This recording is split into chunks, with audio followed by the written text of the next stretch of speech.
across the UK, on DAB+, on your smart speaker, on your smart TV, and on your side. This is Talk.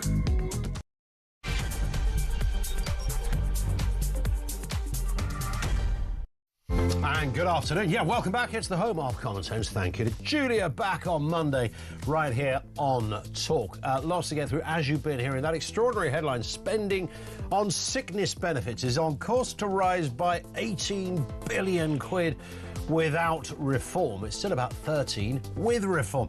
That's more than the entire police budget. That gives you some kind of context as to where we are. But of course, where is the line drawn when it comes to who gets what in the world of benefits? Also this afternoon, US President Donald Trump has approved a plan to attack Iran, but is yet to give the final order.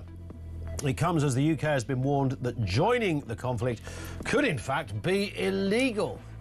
Or could it save the world? Who knows? And Pakistan is refusing to accept ringleaders of Rochdale grooming gang scandal after they gave up their citizenship, exploiting a loophole that prevents the UK from rendering them stateless. This grotty bunch have the right to remain, it seems. We'll keep an eye on that story as well. Everything you need to know, all the breaking news right here on Talk. 0344 499 1000. I don't know how many times I've asked this question and in how many sort of varying governments, statements, political backdrops, you name it. The Gordian knot, as it's called, of running the country is the benefit system. Absolutely nobody knows how this works. Once in a while, doing this job for a living, you get invited to some kind of, soiree over there at Westminster, and they'll give you a bit of cheap fizz in a glass and a vol au vent, and you mingle with the good and the great, but sometimes the distant past. If you get chatting to a minister that worked at the DWP, the first thing you notice is they look about 20 years older than they are. This is the kind of place you go to die. Nothing good can come for a job at the DWP.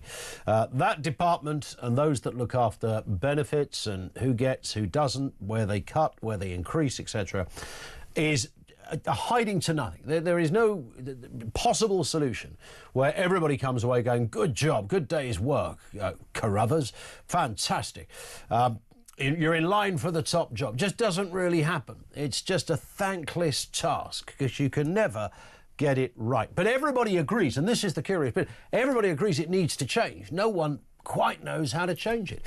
When people are in opposition, they shout very loudly and go, yeah, look at all the money being wasted there, leave it to us, we'll sort this one out. And then they get into power and they realise, oh, actually, yeah, the numbers aren't quite working. And when you look at that headline, that spending on sickness benefit, this is sickness benefit, is on course to rise by 18 billion without reform, you begin to get, if you didn't already, you begin to get an idea of just how big a problem this is.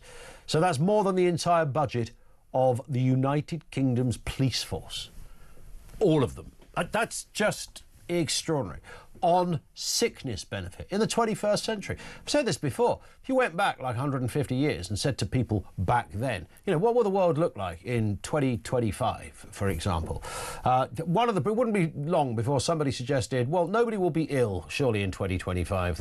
Medicine and the modern world and advance and progress will probably mean that people are much healthier. Nobody has time off work. You don't die of tuberculosis. You don't die because you will work into the grindstone on a regular basis at the mill or down the mine. People will be living longer, they'll be healthy. Nobody could have predicted that we'd be spending 18 billion quid on sickness benefits. Liz Kendall, for it is her that carries the crown on this one, wears the crown, facing a furious backlash. And here's the problem. She's facing a massive backlash from Labour MPs and campaigners because it's cruel to cut disability benefits. If you just put it like that, are you cutting disability benefits? That's a cruel thing to do. Sounds like it is.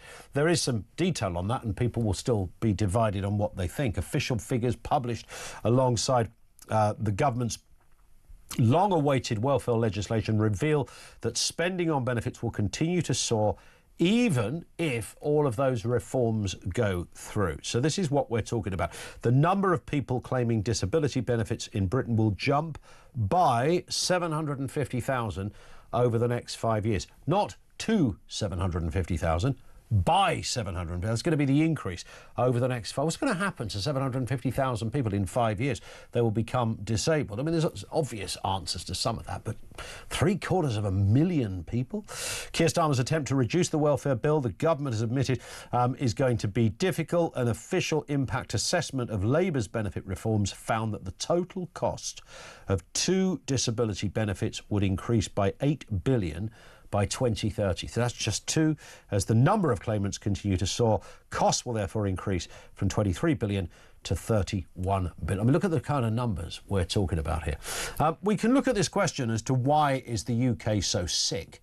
And I'm genuinely fascinated by this. There's obviously a mental health component. Nobody is reducing, diluting, or not believing people who have a mental health problem. We just don't believe that everybody has a mental health problem. We also don't believe that a bit of stress or some mild jip in your life or going through a bit of a patch is akin to a mental health problem. That's just called living. That's part of the deal of being alive, 21st century, you know, ups, downs, bumps in the road, that kind of stuff. So that in itself is a question.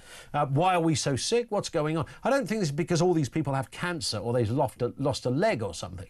That doesn't seem to be what the story is here. Clearly, some people will get genuinely ill. I get it. And I think I speak for everyone. We say, you know, if that's the person, the very people you want your tax pounds to go to are those that are genuinely in need. I don't know anyone who doesn't believe that. We're the most right wing, the most left wing. Everybody concurs. But there's a huge chunk of folk in the Venn diagram there, right in the middle, that you scratch your head and go, well, what's the deal with these people? Bad back Bob doesn't have a bad back anymore, but boy, does he have a mental health crisis. Is that the issue? Is it as simple as that? But in terms of the wider question on benefits, I mean, these figures that are going to increase regardless of reform, they're going to increase anyway, are so huge. And the reality of these numbers is they will continue to rise. There is nothing on the spreadsheet, there's nothing in the mathematics that says, oh, but don't worry, by 2034 it all goes down again. Doesn't. It always goes up. It goes up, up and up. It never goes in reverse gear. So where is the line on this? And I know it's a wide question, a difficult question, and you might be able to speak to me anecdotally about your experiences or people you know or your own story of having to claim and the difficulty. Because you do, naturally, when you hear stories like this, you think, you know, everybody's on the take here, surely. Somebody must be wrong. Then you speak to so many people who are genuinely in need of benefits and can't get them for love nor money. So there's so many stories to this. The budgets are eye-watering. These are jaw-dropping figures. But where do you draw the line when it comes to state-based benefits? 0344 499 1000. Let's get a word on this and the other big stories of the day. Charlie Downs, political commentator, is back with us. Afternoon to you, Charlie. Hello, Ian. Good to be with you. And nice to have you with us as well. So spending on sickness benefit, that one area of benefits, of course, set to rise to 18 billion unless we have reform. But of course, even, you know, with the reform, it's still going to rise by about 13 billion. That's more than the entire police budget. Let's have a listen then to the Chancellor, Rachel Reeves, speaking during the spring statement, this wasn't long ago, on her plan for welfare reform.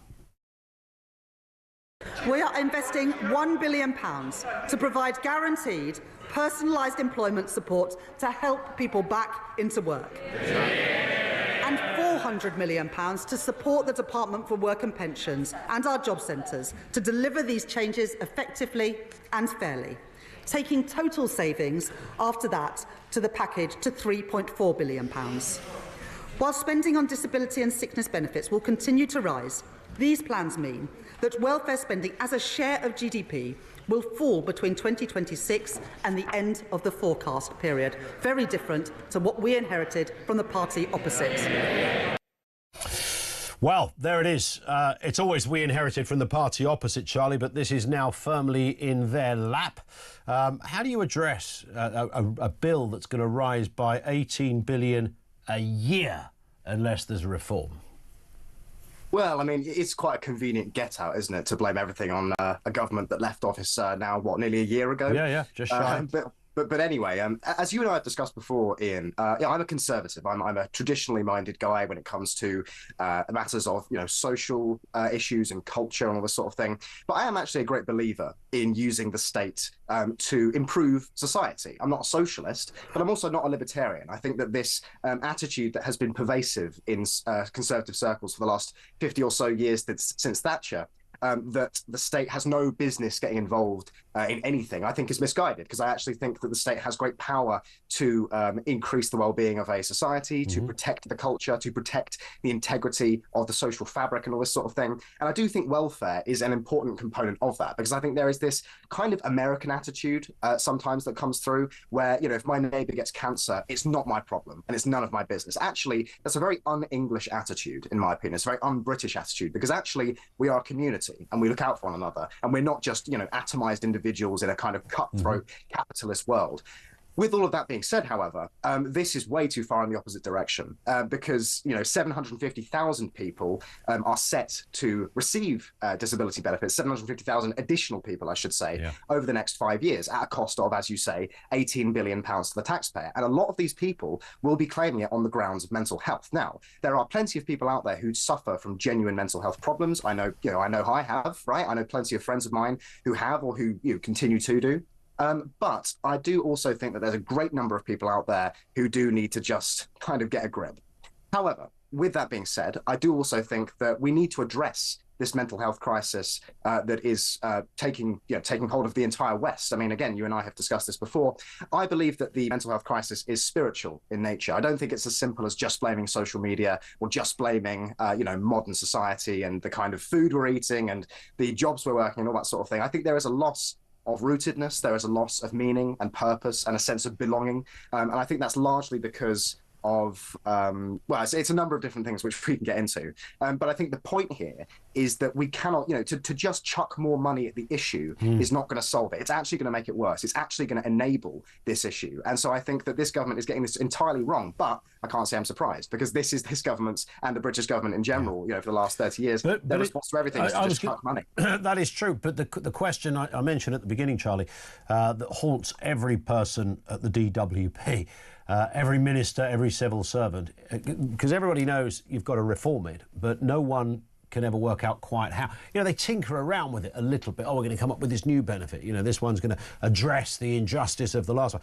This one's going to get more people back to work. And sometimes they work a bit. Well, regardless of what sometimes works, what doesn't sometimes work, who's entitled, etc.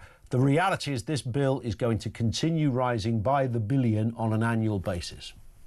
Well, I actually think there is quite a simple reason for this, and it's not a popular reason, but I think that this lies at the root of it, which is our democracy, the kind of democracy that we have in Britain, has, I think, inevitably degenerated into different interest groups voting themselves money.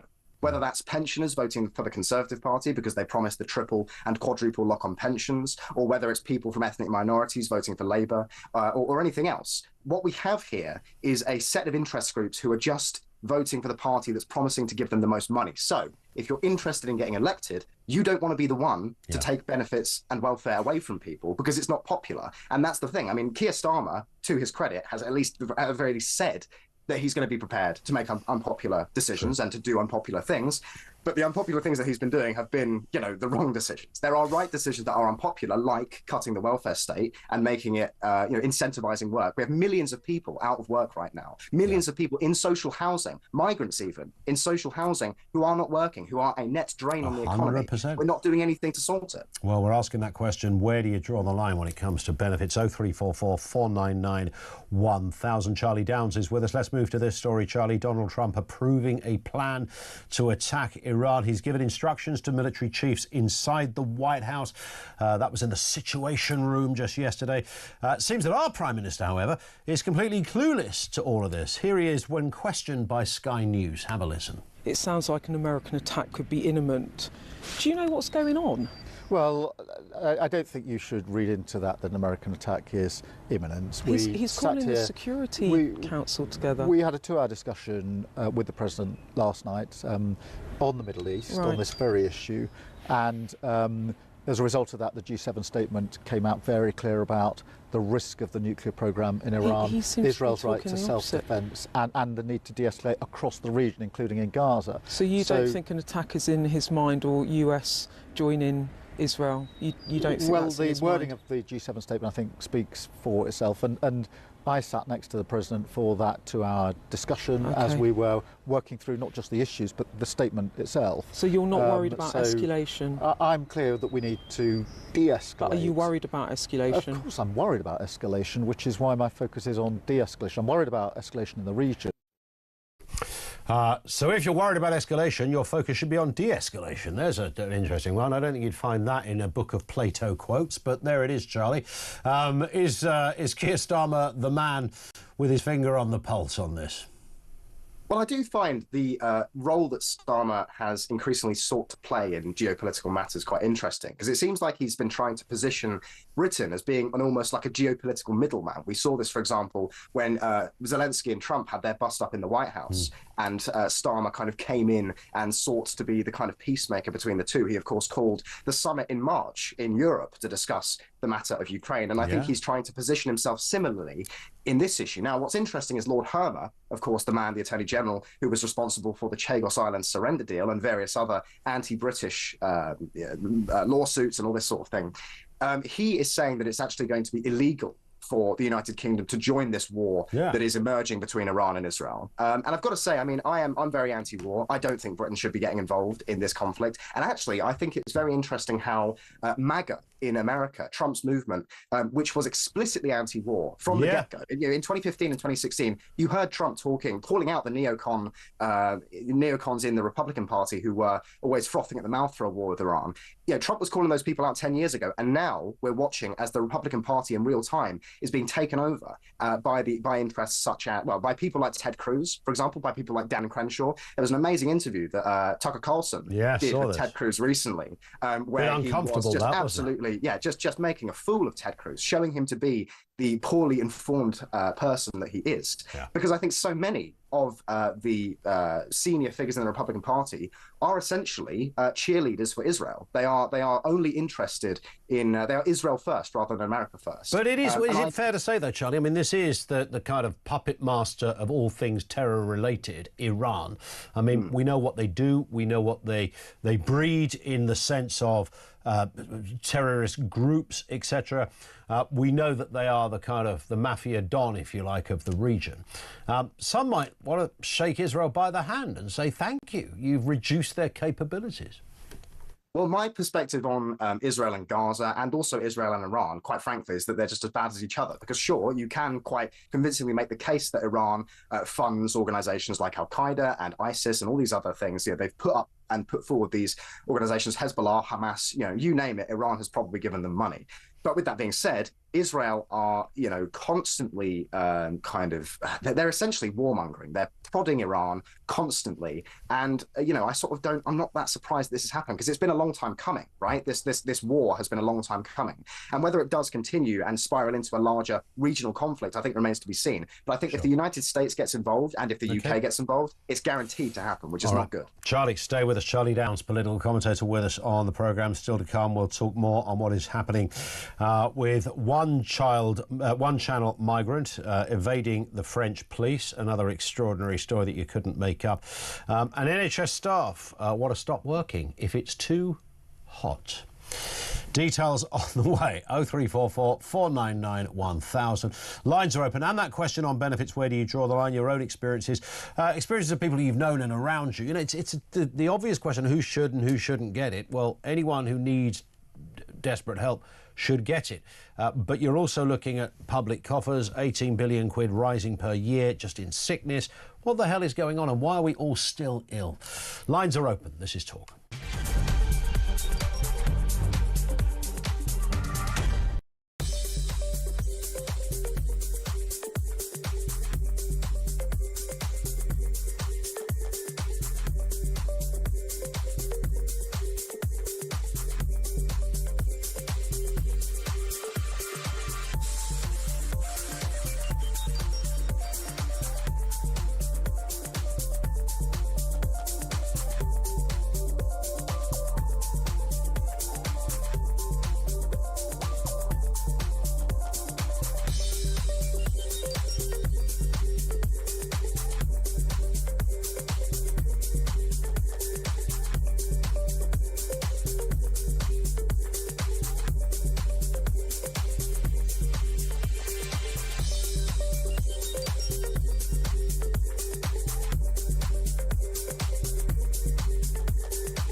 I trust the government to distribute nothing sensibly. The DWP is just a farce, and I have a fantastic office manager in Great Yarmouth who's fantastic at doing all our casework.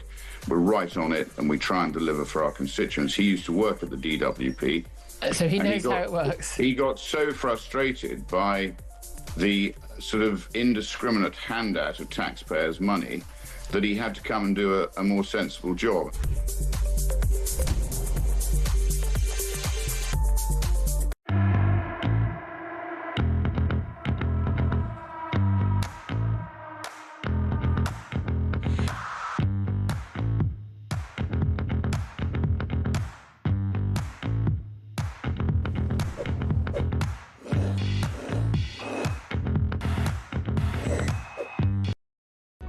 Across the UK, on DAB+, on your smart speaker, on your smart TV, and on your side.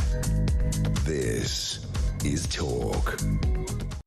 Back with comments from you shortly. Couple of things up and running. Where do we draw the line on benefits? Some interesting messages coming in. I'll get to those in just a bit.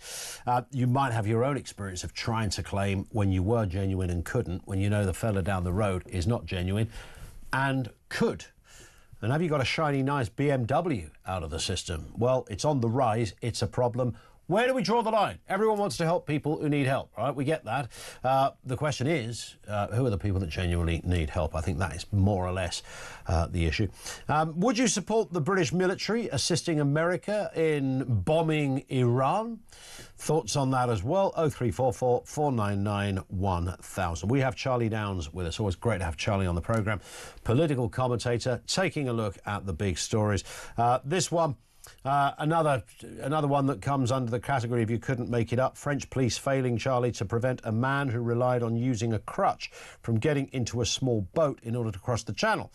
Now, we're paying France quite a lot of money. They still can't stop people coming over, even a bloke with a crutch. Where is the money going? Recently, the Sun newspaper, very interesting, they sent a crew down there onto the beach to have a look at what was going on in Calais and see essentially how ineffective the French security system is. Let's have a listen to this.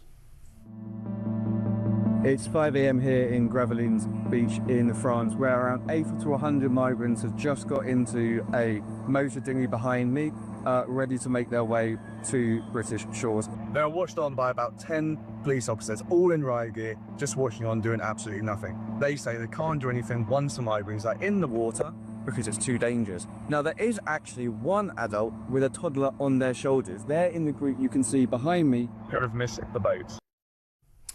I mean, what's extraordinary about that, for those of you watching in pictures, not lost on you either, Charlie, I'm sure. These aren't people in the water like, 2 kilometres away. These are people literally paddling in 1 centimetre of water in order to get to the boat. I mean, it's a disgrace from the French. And even a man with a crutch can't be caught, apparently. Well, that gentleman will presumably be one of the 750,000 claiming disability benefits when he arrives. Well, yeah, I guess so, if you've got a dicky leg. Yeah, even well, being the most French recent leg. Indeed. But, he's just the most recent of these 16,317 people who've crossed the channel since January this year, which is about 3,000 higher than the same time last year. So Starmer's talk of smashing the gangs and all the rest of it clearly is nonsense. I mean, whatever he's doing is not working. But it seems to me that, the fact that the French are not intervening suggests, I don't think that's bad will. I'm prepared to give them the benefit of the doubt on this, because I think Europe is just paralyzed by this doctrine, this legal doctrine of human rights that's been in place since the end of the Second World War, which at the time was totally appropriate for the kinds of, refugees that were fleeing Europe. But now these laws are just exploited and abused by people who are coming here for ultimately mercenary gain. Like, it's not like these people are coming to Britain because they love tea and fish and chips and playing cricket and, talking about the weather and all the rest of it. These are not people who are, here because they love British culture. They're here because they feel like they can probably make a quick buck, I think, in a lot of cases. Because the only reason that you would come illegally and spend the thousands of pounds that these people traffickers demand and charge for people to come illegally. The only reason you would do that instead of going down the far easier, simpler, cheaper route of legal migration is if you don't want your name to be on the books. And there's only one reason for your name to not be on the books, and it's because you're either being trafficked or because you're coming here to commit crimes. Because and you don't have legal status to come, otherwise you'd go down the legit route, as you say. Exactly. And so I think that we are, we're past the point of discussing whether or not these people are women and children or authentic refugees or anything else. It's obvious that they aren't. So we need to now talk about solutions. And, I just wish the government would do something rather than talking about it. But when it comes to solutions, I think that one thing has become clear over the last month or so, looking at the example of America, which is if you take a very kind of forceful approach where you're sending immigration and customs enforcement officers into communities and dragging people out who are there illegally, whilst there's no injustice to that, I do think that that is a moral thing to do, because these people have no right to be there. At the same time, what you will see is local communities getting up in arms, rioting, protesting, making it more difficult for these people to be removed. And so that very forceful approach, I don't think is as effective as people would like it to be. So I think what we need to talk about is how we can make life as difficult as possible for those here illegally so that they leave of their own volition. We should not be giving these people housing. We should not be giving these people clothing. We should not be giving these people anything that comes out of the public purse, right? We should not be spending a single dime on these people. And insofar as we do have to house them, they should be in a facility offshore where they're not a threat to the public, because we know how criminal so many of these people are, how much they over-index in, for example, sexual assault figures. And we need to essentially create conditions in which they self-deport. And I think that it's not difficult to do that. And actually, you can do that within the bounds of the European Convention on Human Rights. You don't even need to leave the ECHR to do that. You just need to have the political will to do it. But I don't think the Labour government does. It's about political will, absolutely bang on. Just a final one, we'll have to be brief on this one, Charlie, but an amber heat alert has been issued across the United Kingdom. Could be 31 degrees out there by about 4 o'clock this afternoon. This comes as NHS staff want the right to stop working if they get a bit too hot. We know that Brits are obsessed with the weather. It's an ongoing conversation. So we decided to pick some random English blokes to tell us what they think of the weather. Let's have a listen. I'm hot. It is well hot. Might be too hot. Might be. Oh. There it is. Might be too hot. It is too hot. Yeah. Who doesn't like the in-betweeners? There it is, Charlie. It's too hot to work, apparently. Well, I got to say, when did this become a thing?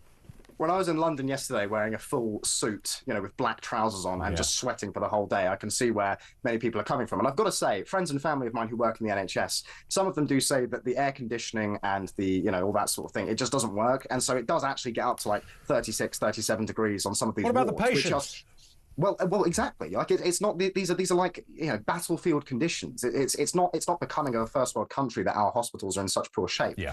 But there's many reasons for that, which we won't go into now. I do think that, there is certainly an amount of snowflakery here. I don't think there's any denying that. But I do also think that some of these people have a point because, it's pretty rough conditions in some of these hospitals. But more broadly speaking, this whole culture where, for example, my friend Lewis Brackpool, the journalist, has done great work on this recently, where you see BBC, for example, when they do the weather segments, when it's anything above like 20 degrees, the map is like red. The United Kingdom is orange and red on the map as if it's on fire. And you didn't have that 10 years ago. You certainly didn't have it 20 years ago. And it all feeds into this narrative that we should be afraid of heat. We should be afraid of the climate and all this sort of thing. And whilst I think there's a conversation to be had about the environment, I think the fear-mongering around what is actually, fairly normal weather in the summer in Britain, I think is just ridiculous. And I think that the fact that people buy into it tells you actually how easily brainwashed a lot of people are. Yeah. Don't like the rain, don't like the sun. What the hell's going on? Charlie, thank you very much indeed, as ever. Thank you. He's Charlie Downs, political commentator with us. There's quite a lot to get through there. If you work in... we had some guys doing some work. We had a water leak. So there were 3 guys came out yesterday. It's been an ongoing story. Anyway, it ended up that yesterday was the date they came to fix the leak. So it's under the house, you can't see it. So they had to do some, genius engineering and all the rest of it. And I was just talking to one of them early doors, and he said, the day before it had been about 26 degrees. And when you're doing that kind of work, labour intensive, what you're digging holes and you're drilling away, it's... and a mate of mine up the road's having a roof done. and I was looking at the guys doing that. Man alive. If it's 30 degrees down here, I don't know what it is up there, and you're there all day. You can't really put sun cream on because you just sweat it off, and then you wipe your face, and then it goes in your eyes. I don't know what the worst job is in that sense, because I'm pretty sure all can claim equal status of being pretty darn uncomfortable when it gets too hot. Too hot, too cold? What's that? Is there one over the other you would take? If you're in such a position of working through a heat wave, just put some meat on the bones for us on that one. 0344 499 1000. We're talking about benefits. We've got Michael Simmons coming on, great journalist. He's the economics editor at The Spectator, to talk us through these heady numbers that the benefits bill is on course to rise by 18 billion quid a year. If there's no reform to the system, even with the reform, it's going to go on rising. It's going to definitely rise by about 13, but will continue to do so each year.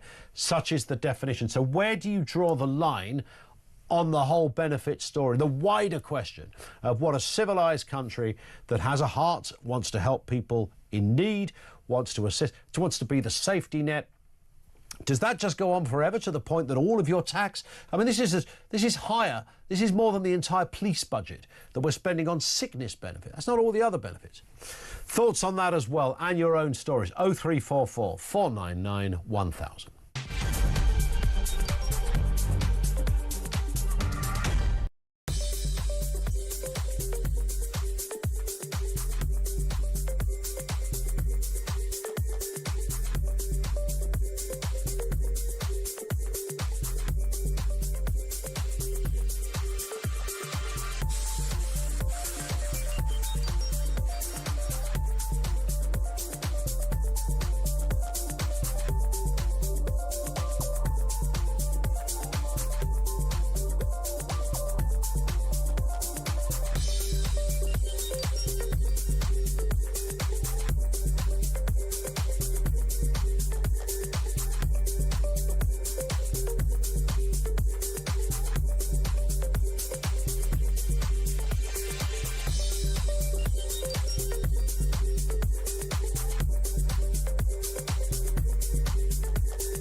Across the UK, on DAB+, on your smart speaker, on your smart TV, and on your side. This is Talk. Lydia's in Megway says, my mum currently in hospital after having an operation. It's baking on the ward she's in. All they have is fans. These NHS staff moaning. At least they can take a break. Patients like my mum are just stuck in a bed. I mean, it's the last place you want to be, in a bed, immobile. You can't move out of it. And fans, you know, they're great for about half a minute, aren't they? And then you just realise, it's just taking that hot air and bringing it back round again. Sorry to hear that. Barbara says, Charlie Downs calls Israel warmongers. He ignores the simple fact they are surrounded on 7 sides by nations whose whole aim is Israel's total annihilation. If they were left alone, there would be calm in the Middle East unless the Islamic nations fought amongst themselves. Thank you, Barbara, for that. More comment from you on the way. And I'd be interested to know as to whether you would support a British inclusion in any war effort. That could mean dropping bombs and full-on attacks on Iran, which Trump looks, well, unless they're just word, looks likely that he's going to go in that direction. He's certainly saying, you know, he's not made a full decision yet, but the plans are in place. If that required us to be an ally on this, would you support that? 0344 499 1000. And of course, we know that spending on sickness is a big story here today. Is on course to rise by 18 billion unless there's reform. More than the entire police budget, more than the budget of lots of areas as well. Liz Kendall, who's the Work and Pension Secretary, aims to reduce this by $5 billion. But of course, the problem she has, Labour MPs opposing the cuts, warning they could force hundreds of thousands into poverty. Despite the proposed changes, costs for major benefits like personal independent payments, PIP, are still projected to rise by $8 billion. Let's speak with Michael Simmons, economics editor over there at The Spectator. Michael, good afternoon to you. Good to see you. And listen, I mean, it's one of those areas, isn't it, this? I said at the very, very beginning, almost the most thankless job in government, you know, running the Department of Work and Pensions, because you're always going to deal with these kind of headlines. The same narratives are always there, you know, who is most in need, who doesn't need it, where do we cut, where do we increase, etc., which areas are most politically sensitive. Aside from all of that, the raw reality, Michael, is this is a bill that never goes down. Would that be fair? Yeah, listen, certainly since the pandemic and since we've sort of changed our attitude to many things, specifically mental health, this is a bill and also a forecast of caseloads that just go up and up. It's not just that we're an aging population. We seem to be a population that's becoming sicker and more invalided. At least that's what the evidence suggests with the amount of people that are claiming there's 1,000 people a day are being awarded these PIP payments. Even with these reforms, that, as you say, are meant to save $5 billion. The total benefits bill just for sickness alone, as you say, in 5 years' time will be $100 billion. And it's not that it stops there, you know, it's just that we only forecast for 5 years. There's no changes in the system that suggest that bill is going to come down over time. Yeah, and the problem is there's two games being played. There's obviously the economics game, then there's the political game as well, because, you know, we all remember when the Tories under George Osborne sort of went down this route, and, you know, George Osborne might as well have been a member of the Nazi Party as far as, you know, many opposition MPs were concerned. They said as much at the time. This was the cruelest thing that had ever happened. Labour was shouting, squealing from the opposition benches, and here they are today, some of the same figures. Liz Kendall was certainly around at that time, doing the very same thing. There's sort of, I get, which leads you to believe there's a sort of inevitability around having to do something. Yeah, I think that's right. And I think, like the NHS, the benefit system, especially since the Tories brought in universal credit, has become victim of what I would call the Ken Loach effect. Yes. When you make any, you know, reform to benefits, inevitably there are going to be some people who, you know, unfortunately, due to those changes, are going to find themselves in hardship. And then, you know, those of us in the press will jump on that and say, you know, this is terrible. What has the government done to these people? But I would say that we have to be quite realistic about this. And the risk, okay, politically, you want to avoid that right now. You're a Labour minister. You didn't come into politics to cut anything.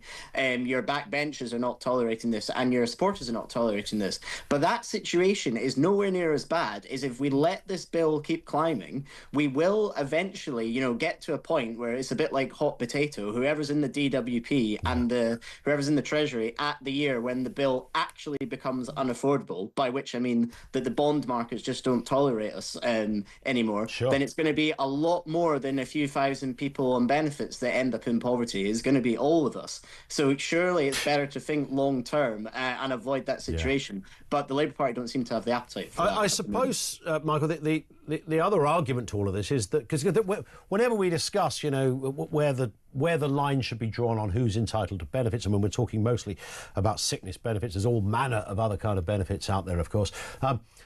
Underpinning that question, where do we draw the line, is that there are clearly some people who probably shouldn't be claiming or could better themselves if they really tried. Now, there is now a suggestion that actually that group is quite small, even though we like to think it's, you know, huge, and we all know the fella down the road who's had a permanent bad back for the last 30 years and never done a day's work in his life, etc., etc. But we're going to have to get used to the fact that we've just got iller. I mean, that would be the obvious reality then, in believing the current figures, that we genuinely are a sick nation and getting sicker by the year. Well, I think we are getting sicker, but it's a lot of it is to do with our societal attitude towards sickness. I mean, I think you're totally right. There will always be a handful of people who genuinely are just trying it on. But even if you crack down on all of those people, it's not going to make a difference to the caseload. The numbers that worry me most are the amount of young people who are getting signed on to sickness. And they're predominantly getting signed on to sickness because of anxiety and depression. The reason why that's worrying is because once you go on to sickness benefit, your chances of returning to work are actually, you know, quite slim. Now, if that happens to somebody with a bad back who's near retirement, you know, maybe it's not that much of a, you know, human tragedy. Yeah. But if we're talking, you know, people between 18 and 25 go into sickness benefit, and they're not trying it on. They genuinely, you know, believe that they don't feel well enough to work.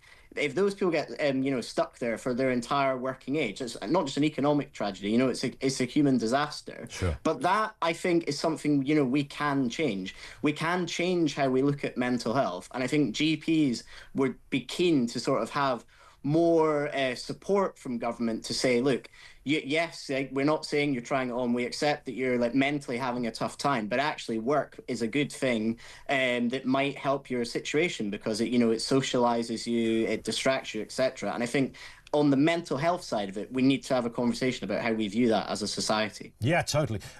What's the word on the street, on the economic street, as it were, in this case, Michael? With other countries, you know, similar sized economies, France, Germany, Spain, are they having a similar experience, and specifically on this area of mental health? Right. Well, this is the sort of unanswered question, because it is certainly true that across the Western world, there's increases in this the mental health issue. There's a trend that actually started in America in about 2008. A lot of specifically young men just not finding work. Yeah. But what's really worrying is if you look at our overall economic inactivity, so people that are not just unemployed, but they also are not looking for work. That obviously spiked after the pandemic, as it did in many European countries. But Britain has had the sort of worst recovery back to the kind of towards the norm compared to anywhere in Europe, if not the developed world. Whereas countries like Poland sort of rushed back into work a lot more quickly. Now, I wish I knew what Britain was specifically doing wrong compared to these countries. Unfortunately, I don't. I don't know, and I don't think the government knows either. So that's an area that I think we urgently should be, you know, looking to find answers on. Yes, spot on. Listen, Michael, this is clearly going to be for the government a battle. They will probably win it because I think, despite the rebellion from some of those backbenchers, they have a sizable majority, of course, that they'll get it through. But it is another kind of dent in the in the Labour Party. They had a few of these. Winter fuel allowance, I know they've done the U-turn on that. Grooming gangs, goodness knows what else. But this will be seen as, you know, for many people, irreparable damage to the, if you like, the left-wing brand. Yeah, I think that's right. And as I say, I don't envy, you know, Liz Kendall, Rachel Reeves and Keir Starmer having to implement any of this. But I think realistically, you know, since probably about 2010, we have been in a situation that is getting worse and worse, where because of these unsustainable costs that are coming down the line, and by the way, that's not just on sickness benefit, that's on things like student loan commitments, on local government pensions, on all sorts of things. Ultimately, the government exists to do a spring statement and a budget, and it's about trying to balance the books in a way that the bond markets are prepared to keep lending to us at, you know, near affordable prices. No government is going to be able to implement, you know, their true vision for a really reformed Britain, whether that be, you know, a left-wing Britain or a right-wing Britain, until we get ourselves onto a more stable financial footing. So I think, you know, obviously, politically, not what Labour politicians want to be doing, but they are also realistic, right? It's unescapable. These are choices that they're just forced to make by financial reality. Yeah, I mean, I heard an economist a couple of weeks ago just say that, you know, we've got another, you know, this government will not experience the heady days of what Blair experienced. That's not going to happen in the tenure of Starmer's time in Downing Street. There's nothing on the horizon that would suggest there's going to be a big boom to the economy at any time soon. Yeah, I think that's right. I mean, there's definitely reforms we could do to get us, more pro growth. Some of the stuff that Labour want to do on planning, for instance, I think is good, and some of the infrastructure and spending they want to do, I think, is also good. But none of these are quick wins, and in a way, this is a flaw in an otherwise brilliant system of democracy. Right? Is that for the changes to really have an effect for Britain, you need to implement stuff now that we're going to reap the rewards of in 15 years. And unfortunately, politicians just don't think like that because they're thinking about how they get, re-elected in 4 years. Indeed. Listen, Michael, thank you. Great to have you on. Really nice conversation with Michael Simmons, economics editor over there at The Spectator. I actually think there's something, and I've said this before, something completely different going on. And bear with us, Dave. I am going to be with you shortly. We're going to take a short pause and then we're back with Dave in Bournemouth. I think there's something else going on in terms of it's connected to the mental health thing. I don't dispute that some people who say they have a mental health problem, anxiety, depression, etc., I don't dispute those people think they have one. And I'm not, of course, including people who genuinely, demonstrably, and perhaps on an ongoing way have one. I mean, that's a kind of given.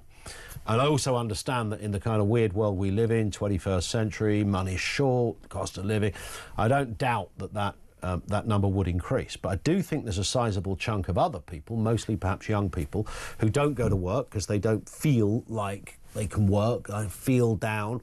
But it's not because of just sitting there and making a random decision like, I don't want to work. It's actually a genuine feeling of, well, what am I working for? What am I going to get out of going to work? What am I going to earn? Where and how can I spend it? What will I get for the wages I earn? Will I ever be able to buy a house? You're 21, 22, thinking, how can my existence in the workplace ever translate to progression and success and an increase in my position? Now, of course, Anthony Robbins or Jeff Bezos or somebody would go, well, you've got to find your niche. And if you find your niche, then, you can exploit that and away you go. Not everyone's an entrepreneur. I would very rarely quote Ted Heath, but he used to make that point when essentially talking against what Thatcher became. When he was out of office, he said, not everyone's an entrepreneur. Most people are not an entrepreneur. So what about those people? There used to be a time when if you weren't that minded, you didn't want to start your own business, you didn't have a Dragon's Den idea in your head, but you did want to work and you wanted to work hard, and you knew if you worked hard at the, it could have been the local factory, could have been on the building sites. At some point you'll get the deposit together, you'll buy a house. Those days are gone. So that one fact alone, I sense, is a big issue around, worklessness, people not going to work, feeling depressed, might be a bit down. I just think I wouldn't describe it even as a mental health issue. I would just describe it as a lack of a pervasive lack of optimism that is snaking its way around the place, causing huge harm. I don't have massive sympathy with everyone in that position, by the way, but I think that's the reality. Tell me I've got that completely wrong. That's fine. 0344 499 1000. We'll talk to Dave in Bournemouth next.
David Lammy, I'd say quite frankly, absolutely lied to my face throughout this war. He's paid nothing but lip service, and to be frank, been an absolute embarrassment to our country. Now that we have British citizens that are caught up in this, the ability of the Foreign Office and himself is quite frankly shambolic. Israel is absolutely right to go into Iran. These are ballistic missiles. Thank God for the Iron Dome. Millions of people would be harmed if not killed.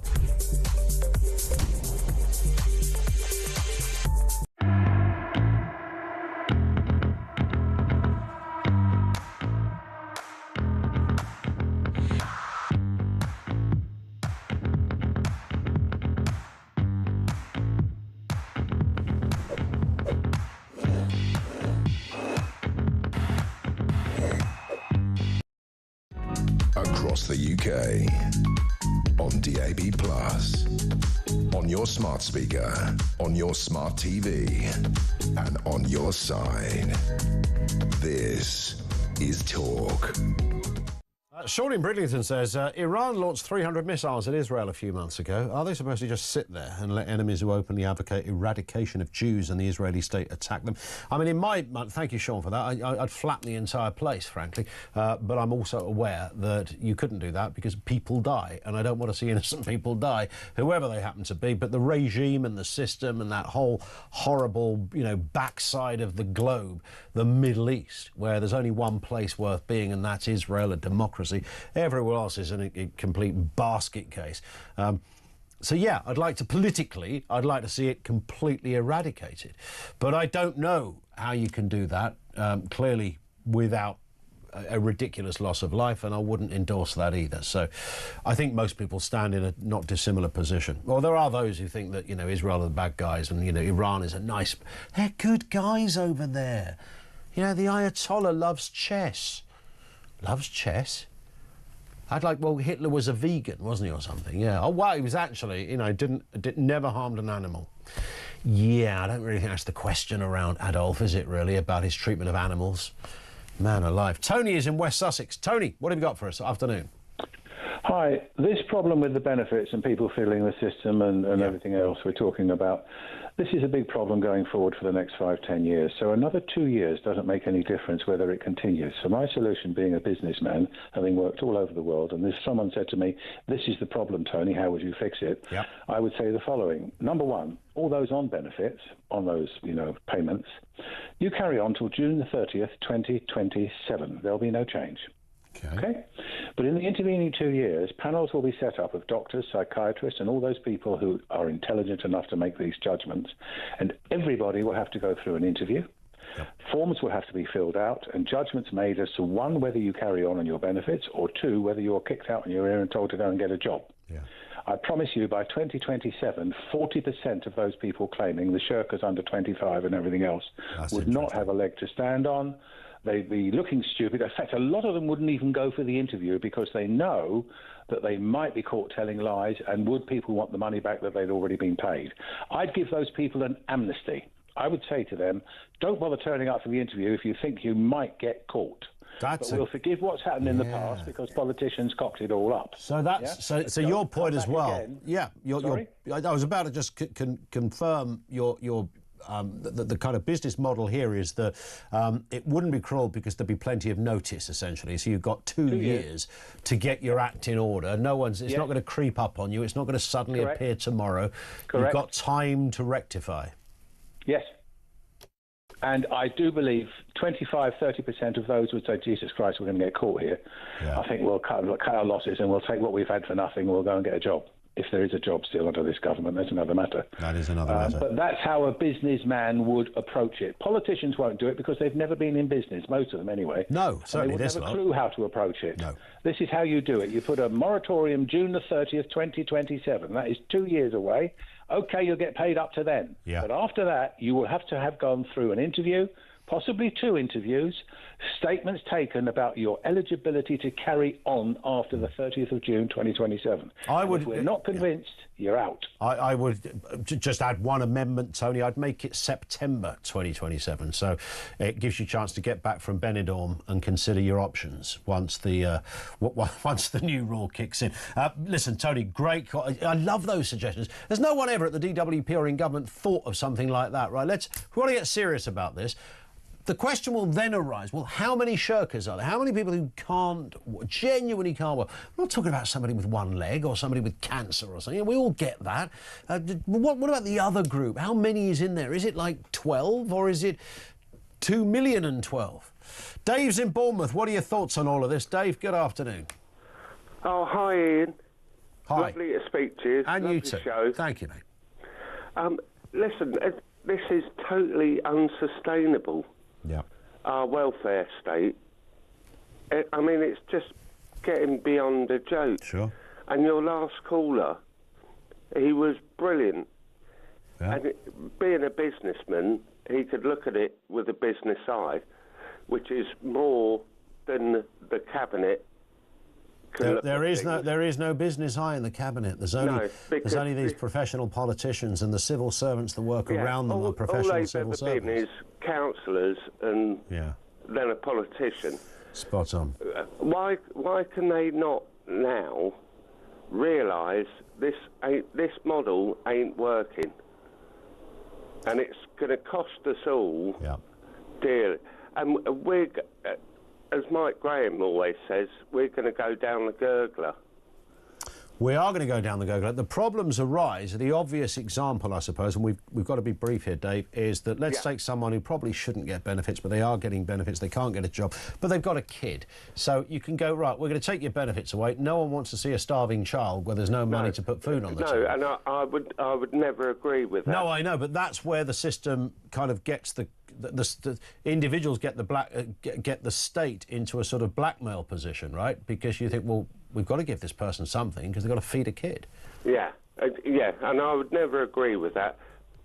But do you not think that it's now pushing the boat out a bit too far? Yeah. Don't mention pushing the boats out. That's a whole other subject. Oh, yeah, sorry, that's a whole other subject. But yeah, you're right, and that feeds into this as well.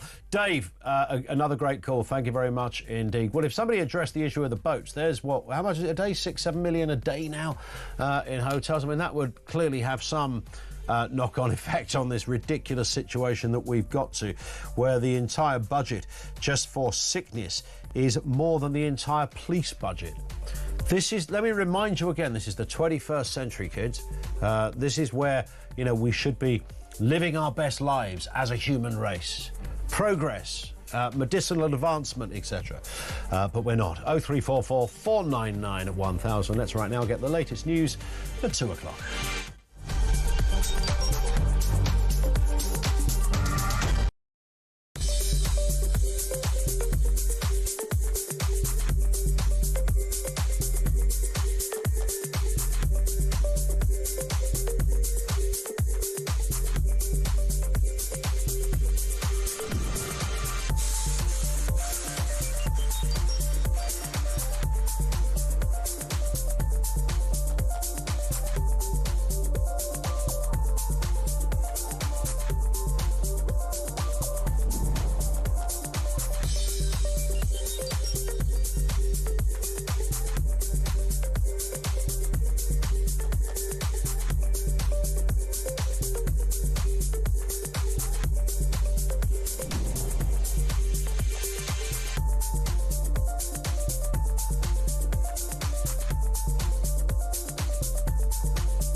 the UK.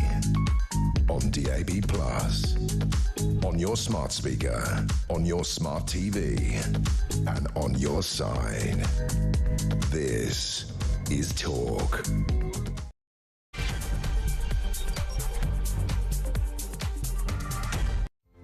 Yeah, good afternoon. Welcome back to the Home of Common Sense. Coming up on 3 minutes after 2 o'clock, loads of fodder at this end. In particular, that absolutely jaw-dropping figure that spending on sickness benefit is on course to rise by 18 billion without reform. Rise by, not to, by. That's more than the entire budget of the police. We'll get more into that. We're asking the question, genuine question when it comes to benefits. Where do we draw the line? Where do you put that line into? It's completely reasonable that you get this, but it's not so reasonable that you get this. That's the cause of much debate, and a lot of those on the left of the Labour Party are absolutely flipping furious. Normally no bad thing, but this could be terrible for Keir Starmer. Also this afternoon, Pakistan is refusing to accept the ringleaders of the Rochdale grooming gang scandal after they gave up their citizenship, which kind of exploited a loophole that prevents the UK from rendering them stateless. This grimy bunch have the right to remain, it seems. We'll look at that.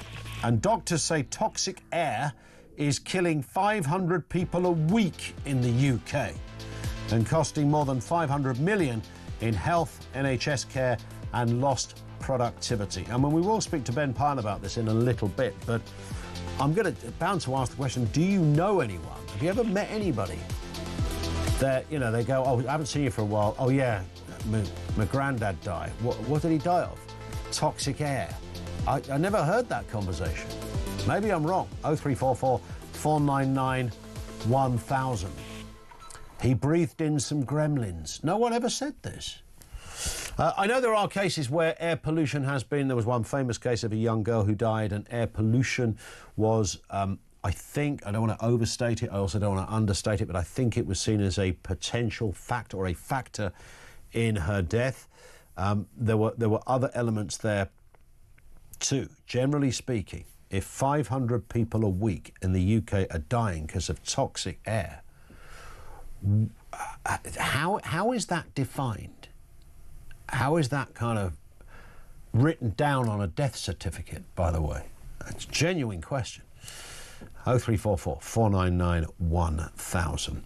Loads of comment coming in from you, Andrew, who says he's in Scotland, doesn't say where, but somewhere in Scotland. I work in the healthcare industry. Something that a lot of people don't realise is that many of whom are claiming PIP will have a relative that claims carers allowance. It's not just one person out of work, it is two. Love the show. Andrew, thank you very much. Yeah, bang on. I actually know some people in that position as well. People who I've possibly, so I better not say this too loud because they might be listening. Some people need a carer, some people don't necessarily need a carer, is the point. Michelle, the line, where should it be drawn? All asylum seekers, stop all their sickness and universal credit payments, and that figure will drop by more than half. I mean, it is a fair point, isn't it? If you look at the amount of money it's taking, not on benefits, just putting up asylum seekers in hotels. Celia says, young people need a different dream. Forget materialism. They need to be interested in who they are. The human being is capable of many things. Yeah, but it involves a screen these days, and there's the trouble. Let's get a word on the big stories of the day. Oscar Redrop is with us, former number 10 advisor to Boris Johnson when he was Prime Minister. Oscar, good afternoon to you. Good afternoon, Ian. Always nice to have you with us. I mean, this one, I said it earlier, I'm sure, I know it wasn't a department you necessarily worked in government, but you would have been aware that it's the never-ending debate because no one has ever found the solution. Ian Duncan Smith almost got close. It's like someone taking on the ultimate challenge. I don't know, running a marathon up Everest or something. You know, people, in theory, someone could do it. No one has quite achieved that. And the same with this. Ian Duncan Smith got close. But it's the ongoing Gordian knot of politics. How do you sort the benefits bill? It's more than that. It's also, I mean, a lot has changed in society in this country since Ian Duncan Smith nearly took a pretty brave and bold reforming stance on it. And what we're seeing now with the Labour Party and the Labour government, when you see the figures, that even with the announced changes, just the eye-watering sums that we are still shelling out, that it really doesn't touch the sides, and you marry that with political pain it is causing Keir Starmer amongst his own MPs, it is, it's in terms of a policy, it is maximum pain and minimum impact. And that is the last place you want to be as a government. In terms of solving the problem, I think we are a fair and empathetic country, but there does feel a growing feeling, and it is only getting kind of flabbier and worse over the years, the countless hard-working families who are breaking their backs in a very difficult economy. And they're watching often, potentially the people they live on the same street as stay home and live exactly the same quality of life without having to break their backs or do the work. And that is a kind of a social contract ender as far as fairness is concerned. I think the problem Starmer has moving forward with this is that it was similar with the winter fuel allowance U-turn that he had to make in the end. That is, if you can't sell and actually show, and that's what we're seeing with these huge eye-watering figures that will still be paying out, that actually it will have a real good consequence and knock-on positive effect in terms of the burden, then there's almost no point in doing it. And so he's in this awful position now where he isn't doing enough, and yet he's still receiving all this pain and criticism for it. Really, if he actually wanted to really make a dent into it, he'd have to go even further, but it's hard to go further when the position you've already taken is receiving the criticism it is. And so he's boxed in that he could only go back, he could only trim the policy as it is now. So he's locked in, he's stuck. Yeah. A friend of mine that kind of used to do your job, but for Labour, back in the old Blair Brown years, she used to argue, and we used to have, like you do, you know what it's like having a good old row with a lefty. I'm sure you've got mates of that ilk as well, Oscar. It's always quite fun, mainly because you know that you're right and they're wrong. However, in this respect, she always used to say to me, there just aren't enough shirkers to get animated about. It's such a tiny percentage that to try to spend your days and stick 100 civil servants, 200 civil servants on the case to win. Naturally, it's already a criminal offence if you are found to be claiming stuff you shouldn't claim. But her point was, even if you do it, such a tiny amount that it's never going to... Should only you lot, meaning people like us, Oscar, only you lot think that it's half of the people on benefits that are claiming, which I didn't and never have. But that was the sort of stereotype. And her proposition in the argument was there's simply not enough scroungers to really make the difference. And if you could winkle out all the scroungers, the overarching headline of the benefit bill really wouldn't change that much. Do you sense that's true, or is that just more left-wing I can't say the word, bullshine? Well, it's not even, I mean, you can think of it, that's a very kind of binary way of looking at it. You can look at it like that, but really it's about people we should be adding to the economy. Yeah. There's people, it's the cost, it's the opportunity cost even on that front. The inverted commas scroungers who are out there, maybe that's not a huge proportion, but there are a lot of people, I'm sure, and in fairness, maybe far, far more, who should be working, who could be working, and are not being pushed to do so. But if they were, and they weren't incentivized in the same way to not scrounge necessarily, but kind of take an easier ride, they could get out there and add to society. And actually, the Labour Party, I think, have struggled to sell this message, as have the Tories, in fairness. But it's like, that's good for you, and actually, it's something that the Tories, and it's something I feel really sad about. We couldn't really sell to people, and we weren't willing to make the tough decisions in many ways to say that actually we are a party of working hard and doing the right thing, and as a result, you will receive this from society. That social contract is broken. So in fairness, I think a lot of people sit there and they go, well, if I get off my backside, am I going to get a house? Yeah. Am I going to get, a decent wage? Am I going to then be able to have a family? Maybe not, actually. Yeah. So what's the point? So it does speak to a wider issue, but we've just had the spending review just finally on this. The money we're shelling out on this we could pay for police forces. And they came out after the spending review and were absolutely fuming. And as we've talked about before, you add on to this things like, migrant hotels, and you just realise, and I think Dominic Cummings, for all his ills, I think he's the best speaker on this at the moment. Stories like this, you realise, and I don't mean to be too kind of depressing about it, but the system is broken. Yeah. It's not sustainable. Sorry, who did you just say, Oscar, was the best speaker on this? Dominic Cummings. Oh, Dominic Cummings. Sorry, yes. Yeah, he's said a lot on this, yeah. For some reason, I had in my head Dominic Grieve, and I thought, oh, please don't tell me that, for goodness sake. No, they are very different. No. Just a bit. Let's move to this story then. I mentioned this at the beginning, Oscar. Rochdale grooming gang cannot be deported after tearing up Pakistan passports. Just extraordinary that they sort of renounce their citizenship, and there's no sort of stateless status, as it were. It means that they can't be sent there because of their sort of stateless position, as it were. Pakistan are refusing to take them because they have no documentation to say who they are. It's interesting when you tee up stories and you sometimes ask a question in, but what you've done there is you've literally just read out the story, and in some ways that's all that needs to be said. Yeah. It is beyond.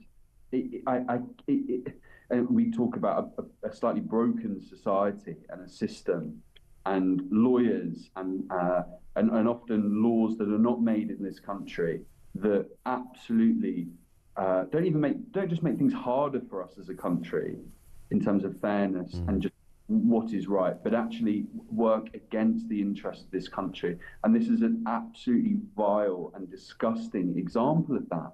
And the one thing I would say, and I don't know if he's already on it, I don't monitor him particularly closely, or his Twitter feed, whatever. But Rob Jenrick, if there's something like, he seems to be a one-man kind of fighter on this stuff. I mean, this should be in the media constantly. There should be campaigns. This cannot be right.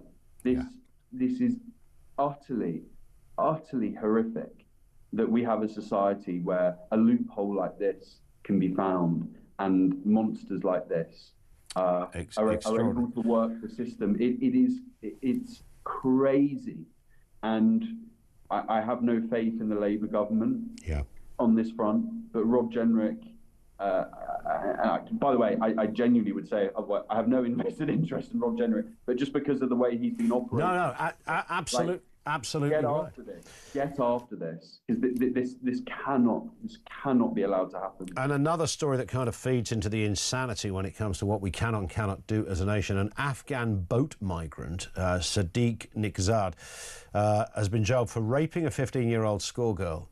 Now, he claimed he wasn't aware of UK cultural differences. Well, there's a couple of points to that. I mean, number one, it rather feeds into where we are with things like grooming gangs and cultural differences and standards and all the rest of it. Number two, even Pakistan. I mean, I know, it's a little more, perhaps, less advanced in the legal world when it comes to the rights of women. But I'm pretty sure that if you raped a 15-year-old girl in Pakistan, they'd probably chop your charlies off and then send you to jail. I don't think it's legal to do that even in Pakistan. So the guy's talking absolute nonsense. I'm glad he's in jail. But, really? What kind of defence is that? Again, without being too flippant about it, I think there's a huge movement in our politics now, and there'll be political leaders we have in this country who would say, well, let's call his bluff on that and deport him back and see how they deal with him there. Yeah.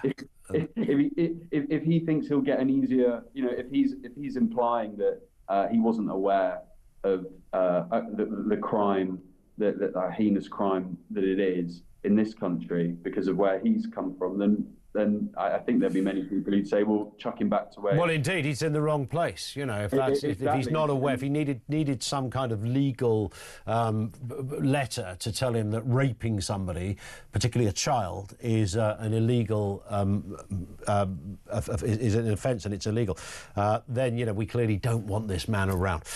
Final one, Oscar. EU considers taxing British tourists to pay off COVID debts. EU bosses are plotting to hike fees on holidaymakers to help pay off Brussels' massive COVID debts. We already pay... or due to pay £5.98 under the new ETIAS scheme. But that could change. Germany pushing back, warning that higher fees will scare off travellers. It's another tax coming our way, courtesy of the EU, it seems.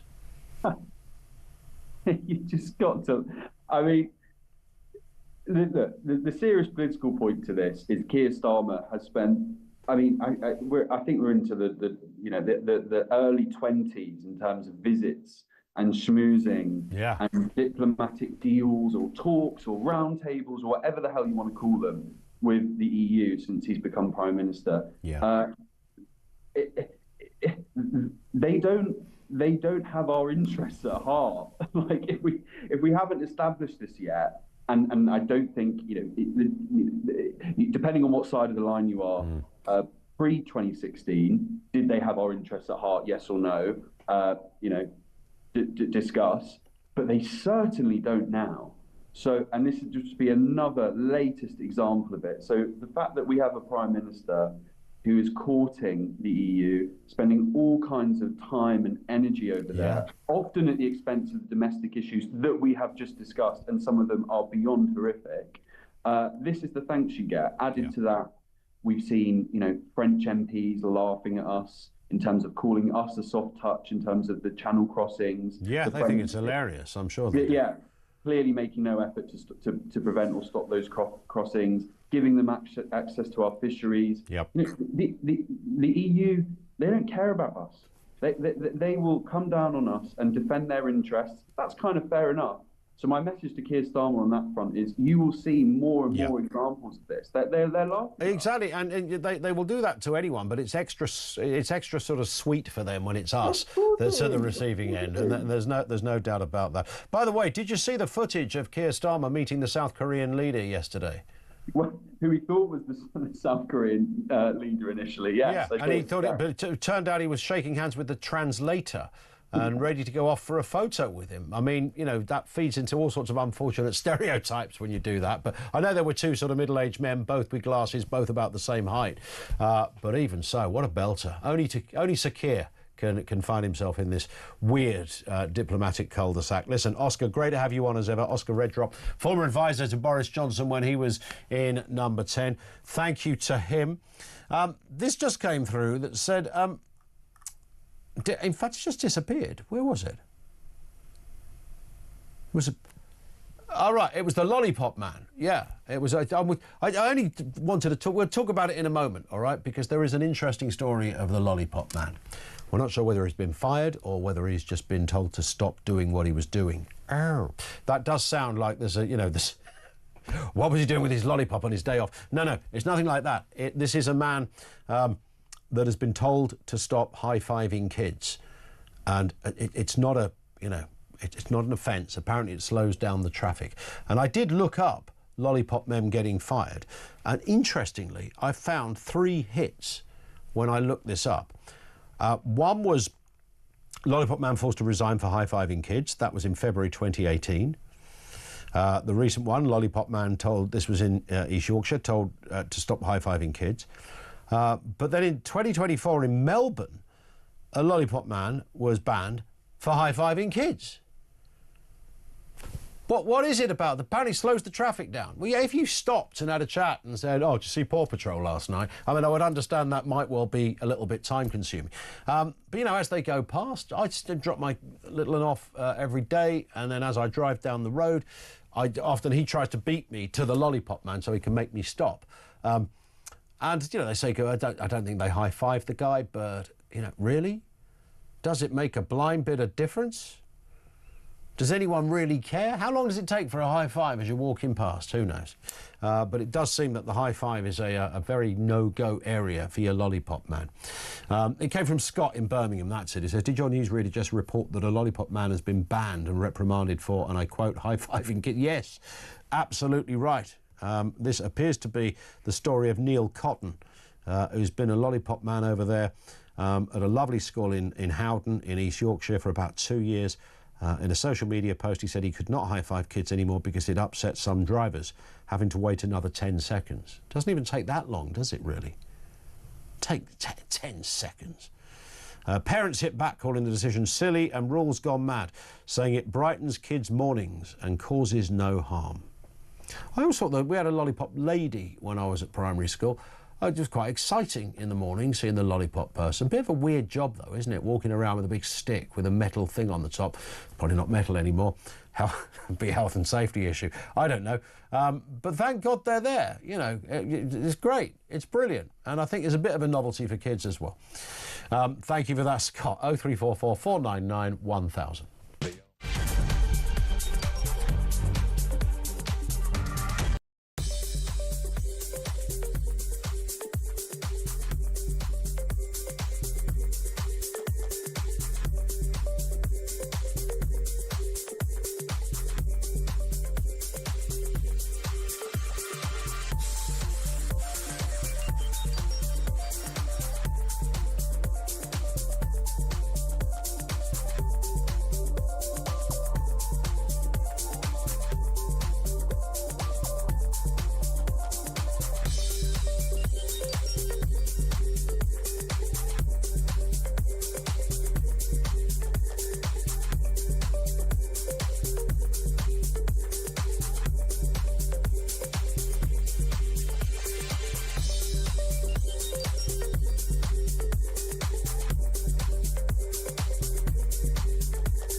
Her mum took her to a GP. Her GP sent her straight up to Blackburn Hospital and rang Blackburn Hospital. They put her straight on the other ICU unit and put her in an induced coma. And then every time I rung up, you know, she seemed to be like no better. She'd just come off one about 2 weeks early, so you were expecting the same, you know, that eventually she'll come round. And they said, "Oh, we're reducing her sedation," and I'm thinking, "Oh, they're bringing her round," because I don't know whether you know or not, they bring them round very, very slowly, because they bring them round too fast. It does a lot. Across the UK, on DAB+, on your smart speaker, on your smart TV, and on your side. This is Talk. Phil says, we have an agreement with Pakistan to return criminals and failed asylum seekers to them. Priti Patel signed it in 2022. Yeah, I don't understand. These guys apparently got rid of their passports and documentation to say, well, that makes us citizenless. There must be more to it than that, because if I ripped up my passport tomorrow, they'd just go, well, yeah, you're a Brit without a passport, mate. It's that simple. It's not. You don't have to have a passport. Tony says, take away the free shiny new mobility car and the PIP applications would drop by 90% guaranteed. That's the only way to put a stop to this ridiculous waste of money. And a few people have mentioned exactly that. In fact, Stephen in Belfast says, my neighbour last year got a lovely BMW 4 Series under the motor mobility scheme. They paid extra to get it super spec'd. I personally drive a 20-year-old Ford Focus on a good day valued at 500 quid. It's not my neighbour's fault he got such a lovely car. It's firmly the government for allowing such a system to let him squander taxpayers' money.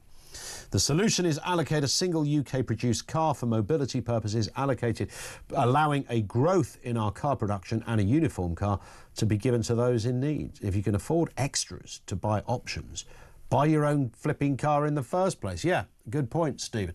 I don't understand that you would even be able to say, oh, do you want beige carpets or black? Do you want furry dice or not furry dice? I do find it interesting that I understand why some people opt for the car, because I think it's an option rather than having extra physical payment.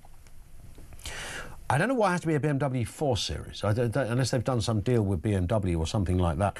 The trouble is, with the point made on PIP payments, is that apparently it's really hard to get. This is the bit that flies in the face of this story. I mean, it's not easy to go, yeah, can I have the PIP payment, please? Like some kind of Python sketch. Oh, all right, do you want a super-duper PIP payment or the standard PIP payment? Super-duper, is that more money? Yeah, absolutely, I'll have that one as well, and one for the wife. I don't think you can do that. Which is why I stand to be educated. Mark's in Lincolnshire on this whole grisly point, Mark. Good afternoon to you. Hi, good afternoon, Ian. Yeah, I mean, my thing with this, to be honest, is, you know, my situation, you know, I've mentioned this on Talk in the past. I've been housebound for 2 years. I literally can't work. I really do want to work, but I just can't physically. You know, I have a severe balance problem. I have an uncommon heart condition. It's just, you know, I've tried working from home, and even that doesn't work because it's so random when it, you know, starts giving me jip, shall we say. Sure. So it's not great. So kind of ended up in a situation where I literally do have to rely on benefits. And, you know, I've worked over 20 years. But I mean, that's what benefits are for, isn't it? I mean, I don't know anybody who would think that you didn't deserve to be assisted in a time like this. Well, indeed. I mean, the thing is, people don't really understand how benefits really work anyway, and what amounts people get. Now, I know there's plenty of people that take the absolute mickey out of benefits, and I want to see those people stopped. I want to see them dragged out by their heels and bloody doing a job. You know, it's something I've become aware of over the years anyway, just from living on, you know, being a working class guy. Everybody knows somebody. Sure. But you know, in my situation, you were just talking about PIP there. I mean, what I receive, I get universal credit, and that is around about £400 a month, standard universal credit. Then you have the health element on top, which is an additional, slightly more, it's like £412 a month, something like that. Yeah. And it took me about a year just to get that boost up on the universal credit. Because if I'm quite frank with you, Ian, and you can ask anybody, I don't care who the hell you are, who the hell you think you are, talking about, you know, anybody listens to this who wants to talk about benefits, you cannot live on £400 a month, which is the standard universal credit. And if you've got a health problem, as I do, you definitely can't live on it because you have to have specific foods. You know, you can't just eat crap 24/7. Sure. You know, so for me, the big boost for myself was getting that health element. Yeah. Which, as I say, took about a year. So now I have a slightly more comfortable life because I can't work. There's no realistic possibility of me working in the near future. Though I do intend to at some point, you know, once the NHS sorts me. So you can be, at some point, you can be, to coin the phrase, Mark, put back together again. Hopefully so, yes. I mean, the uncommon heart thing, that's something I'm medicated for. It's nothing that's expected to cause me any major issue, shall we say. It's just something that makes me slightly more at risk of things. The balance problem is the real issue, and they think it's ear-related. It could be something going on in my brain. And waiting for all that stuff within the NHS is just a nightmare, Yeah, that's to crazy. be honest. So in total, at the moment, you mentioned two benefits totalling just over 800 quid. Is that it? That's it. That's literally all I have. And in terms of, like, council tax, do they take care of that? No, I still have to pay council tax. The only thing they pay in addition is the housing benefit. That you get, like, housing element on universal credit. Got it, yeah. Which, my rent, I'm private rented in a 2-bed bungalow. I've been with this landlord for about 15 years. When all this happened, he was actually really good because the amount you get for this area, because it's dependent on area, is about, I think it's like $425 a month for rent. Yeah. Well, my property's like $500 a month. But my landlord, I've been with him 15 years. I get on with him really well. He just basically dropped my rent to the housing benefit element, so I didn't have to pay any extra out of my actual benefit money. Yeah. But if you weren't in that position, I mean, you can't. I mean, this goes back to, you know, a lot of urban myths, as I'm sure you know, about benefits. I mean, you can't be going to Benidorm over the summer, right? You're not going to have a holiday. No, there's absolutely no chance I would be doing that. I mean, I can't. I have a garden. That's about the limit. I go in there, I put my washing out and things like that. And live vicariously through others, I guess. Yeah. No, well, that's,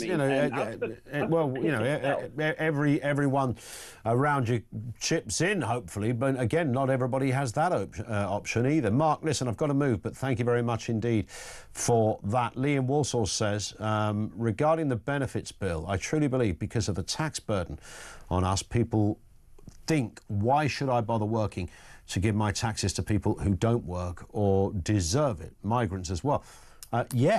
100%. I think that's absolutely a factor. Of course it is. I think that as well. I was talking to a mate of mine, he does pretty well.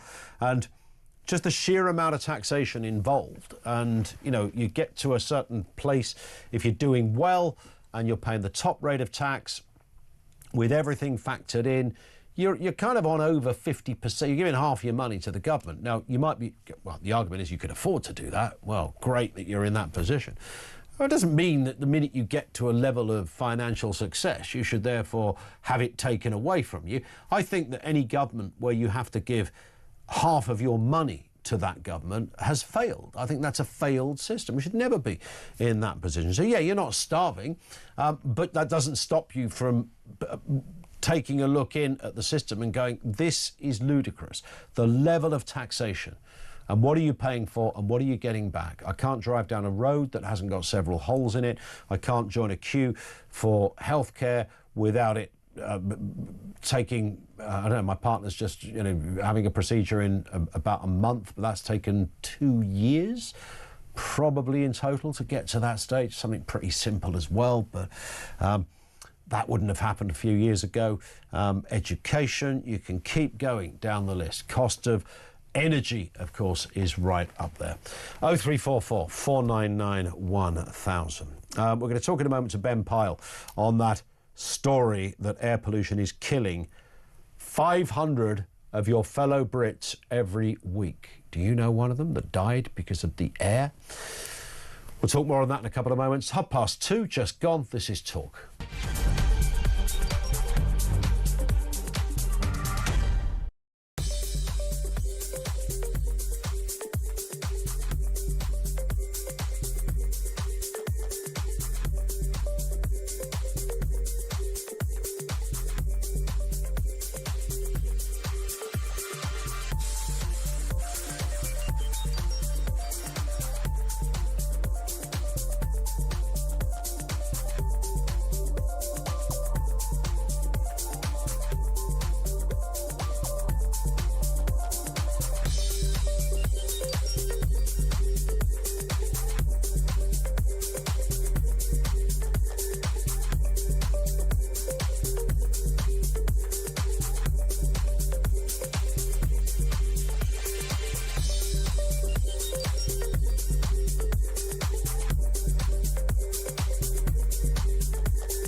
Across the UK, on DAB+, on your smart speaker, on your smart TV, and on your side.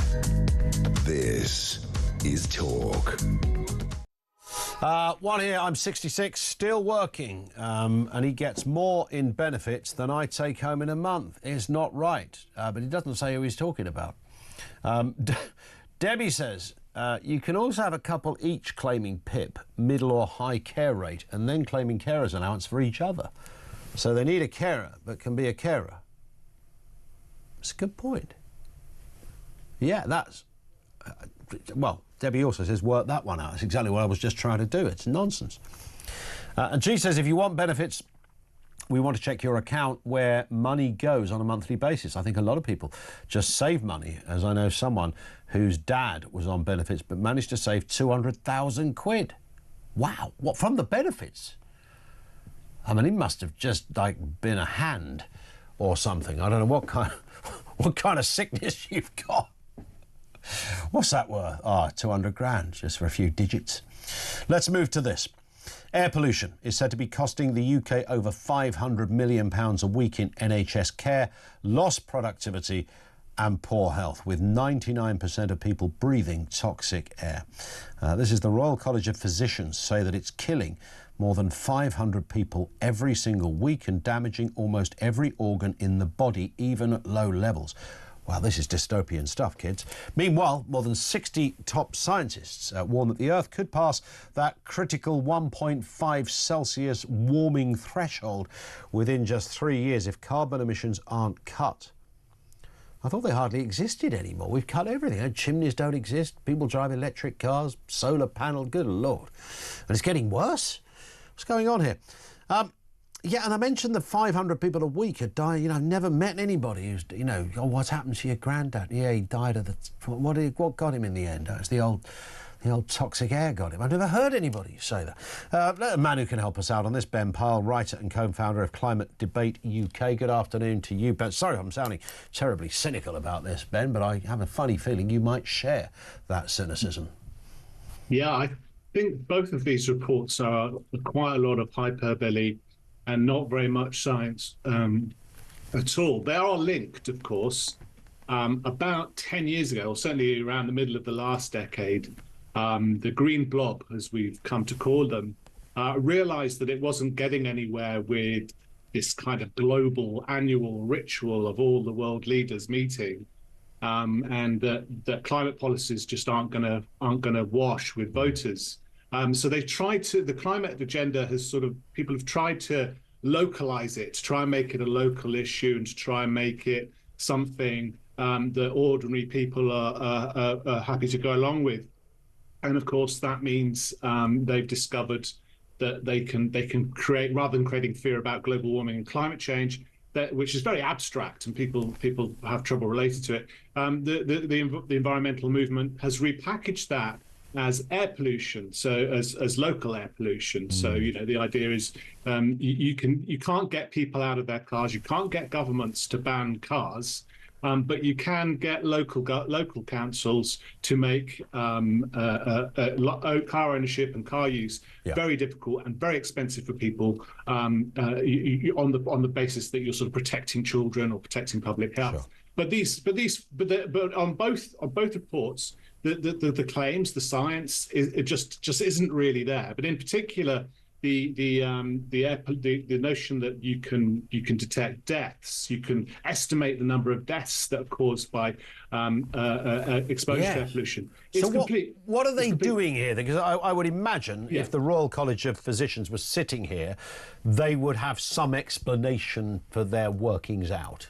Well, it depends how hard you push them. But actually, in 2018, the government assembled a committee of scientists to look into this kind of question. It was called the Committee on the Medical Effects of Air Pollutants, and they were asked to say, well, okay, how many deaths does air pollution cause? And they came up with a statistical method, which said, here's the exposure that people have, and we believe that the scientific evidence says this many deaths are result of that. But actually, half of the scientists, or a good proportion of the scientists, said this is a very misleading way of expressing the dangers, the risks of exposure to air pollution. You shouldn't use deaths because actually air pollution doesn't cause any deaths at all, right? What it does do is theoretically reduce people's lives, how long they live for, right? And so at this point, someone was like, well, that's still deaths, isn't it? But actually, if you tot it up, saying that 40,000 people die each year, or 500 a week, whichever way you want to express it, that's exactly the same as saying that every person in the UK loses 2 days of life through the course of their life due to exposure to air pollution. So yeah, it might be bringing people's deaths slightly forward, but you have to remember, for the last 50 years, people's life expectancy has been growing by 73 days per year per person. Yeah. So then what I've argued, and what with the Together declaration, we produced a couple of reports.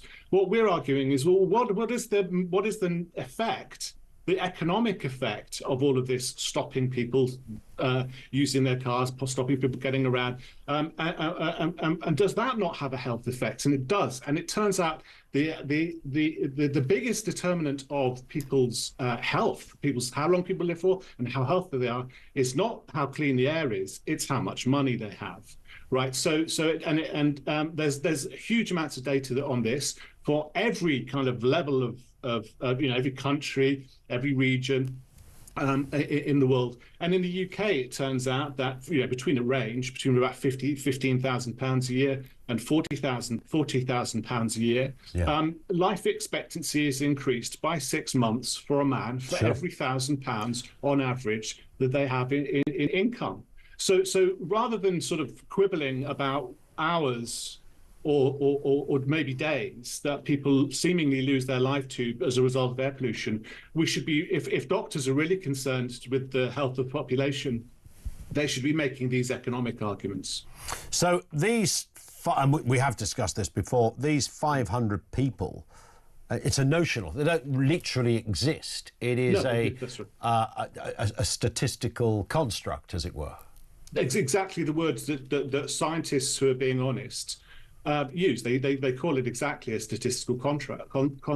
It's a fiction. It's a way of explaining to politicians, what the risks are. But there are many different ways to express exactly the same thing. 65 hours over the course of your lifetime, or some such figure. So it's a very unscientific way, and it's very clearly aimed at provoking people's emotions and driving an ideological agenda, which is exactly what we expect institutions like the Royal College of Physicians, who produced this report, and others not to do. Right? We expect them to be very cool and cautious about intervening in political debates and just bringing the facts. But as we've seen over the recent years on air pollution, on climate change, and of course on COVID, it does seem like these institutions are much better at representing these ideological agendas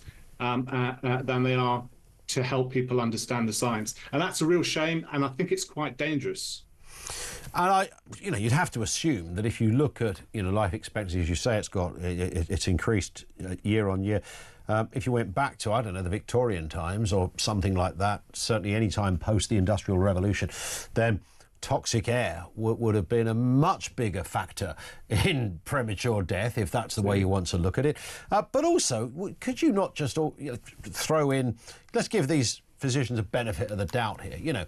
In the modern world, people will die of all sorts of things, and some people might not do well in the breathing department, living, in kind of Western civilization. Some might have immunities to the sun, which finishes them off by 24 hours or 36 hours that they wouldn't have done. I mean, these are very narrow, extraordinary, almost anti-intellectual ways to define things. Yeah, I think so. I mean, if you do go back to the 19th century, in Germany, infant mortality in the late 19th century was in the order of 50%. Wow, that's 50% of children die. In a modern, in the UK, I think it was slightly lower. It's more closer to a third, or certainly above a third, right up until the end of the 19th century. And then we have these miraculous changes in society. The invention of the fridge was one of the biggest savers of people, especially during weather like we're having now. Food used to foul, but nobody could afford to throw could afford to throw food away. So people ate rotten food. So and then they died. And then of course antibiotics and so on and so forth. And so 100%. If we had that kind of situation, if we had anything even remotely approaching that level of death as part of our day-to-day life. I mean, I first say this to people when they talk about the Gretas and these children who believe that the world has been ruined by industry. If you imagine half of every classroom you've ever been in would have been emptied And that would have been, that's almost within living memory. Like that's how bad it used to be. But so we sort of have this idea that things are getting worse and worse and worse and worse. And air pollution, I mean, is a problem. I should say, I'm not against the regulation of emissions from vehicles and factories and so on and so forth. But just because air pollution might be getting worse in some parts of the world, it's not getting worse in Britain. Britain's air pollution we've never had air as clean as this on the streets of London since London became London, right? But in places where air pollution has become a problem, you don't see more children or even more adults being ill. You actually see people becoming healthier and living longer. And that's because industrialization, air pollution is associated with industrialization and people getting wealthier. So it turns out, you've got people at places like Mongolia, where in the 1970s infant mortality was still in the 30% area. Now it's like it's less than 2 or 3%. Sure. But air pollution seems to be going. Air pollution in Mongolia is absolutely appalling. Just Indeed. Well, we can be as cynical as we like, but we are all still doomed, Ben, because this other story that the 60 top climate scientists warned that the Earth could pass this critical 1.5 Celsius warming threshold, and within sort of 3 years or thereabouts, if carbon emissions aren't cut. We've not got long on this, Ben, but can you put some meat on the bones of this one? Because when I read the headline, I thought, I've got a funny feeling there's a bit more to this story. Well, it's terrified me. I'm going to have to go and join Greenpeace. I mean, it's so convincing. Yeah. I'm old enough to remember, I'm sure you are too, in 2008, there was a campaign called 100 Months. Yes. And they declared that there were only 100 months, which I think is 8 years, to save the planet. So that would have been around 2016, which is nearly a decade ago. And we're still all here. This is the problem with deadlines: is they keep issuing the deadlines, and it's as if these people, and I'm sure they're also old enough to have seen that Monty Python sketch or the sketch with Peter Cook and Rowan Atkinson, where there's these will these winds be, they're on the mountainside, will these winds be so bold as to lay low the mountains of the earth, says Rowan Atkinson, and then the end of the earth doesn't come. And then Peter Cook says, right, same time next week then. And so there's these constant reissuing of the deadlines that never arrive. And in fact, the deadline that these scientists have come up with is in 3 years. They've said that if we don't stop it now, we're going to pass the 1.5 degrees warming threshold. Well, we already did that. Maybe not permanently, but we already did it. Guess what? The world is still here. Everyone's still doing their thing. People are living longer, healthier, wealthier, and safer lives in spite of this threshold being crossed. So I think that it's just a kind of desperate move at this stage. It's a very, very strange situation we are in with these kind of stories, but they're always great to discuss with you, Ben. Thank you for your time. Really appreciate that. He's Ben Pyle, writer, co-founder of Climate Debate UK. I always think that stat about X amount. You hear of £500 a week, £500, 500 people a week, 40,000 a year. It gets mentioned in speeches from people who are saying, 40,000 people a year are dying of.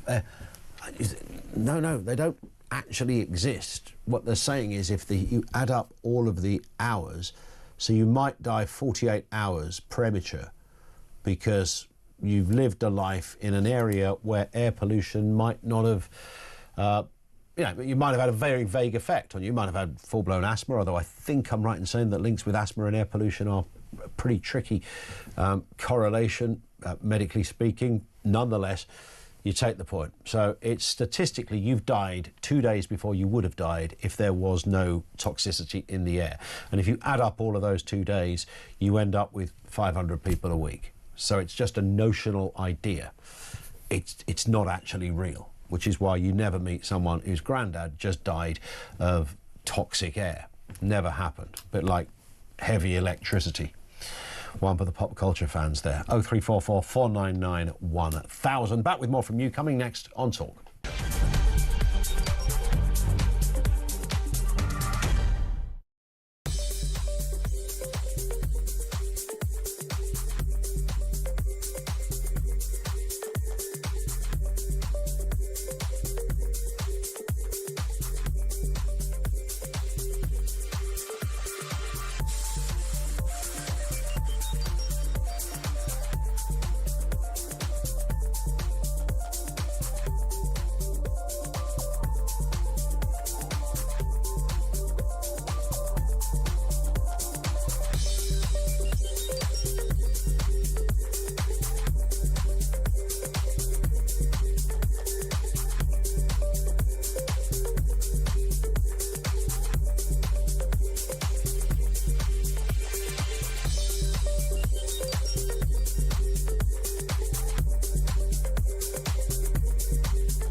So yes, he did some of it, but he also didn't prosecute an awful lot of people because he called the witnesses unreliable.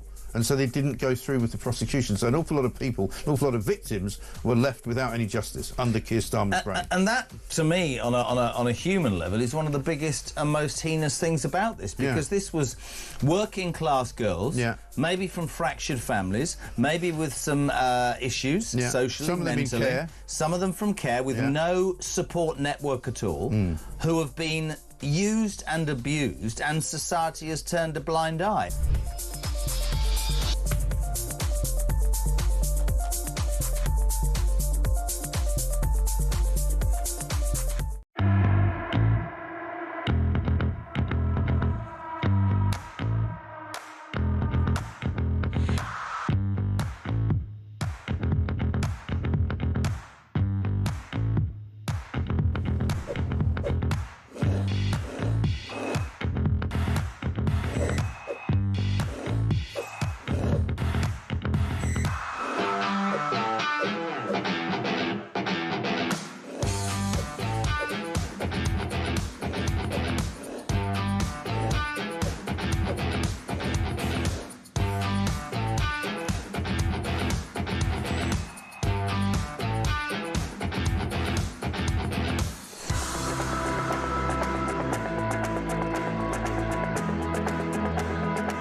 Across the UK, on DAB+, on your smart speaker, on your smart TV, and on your side.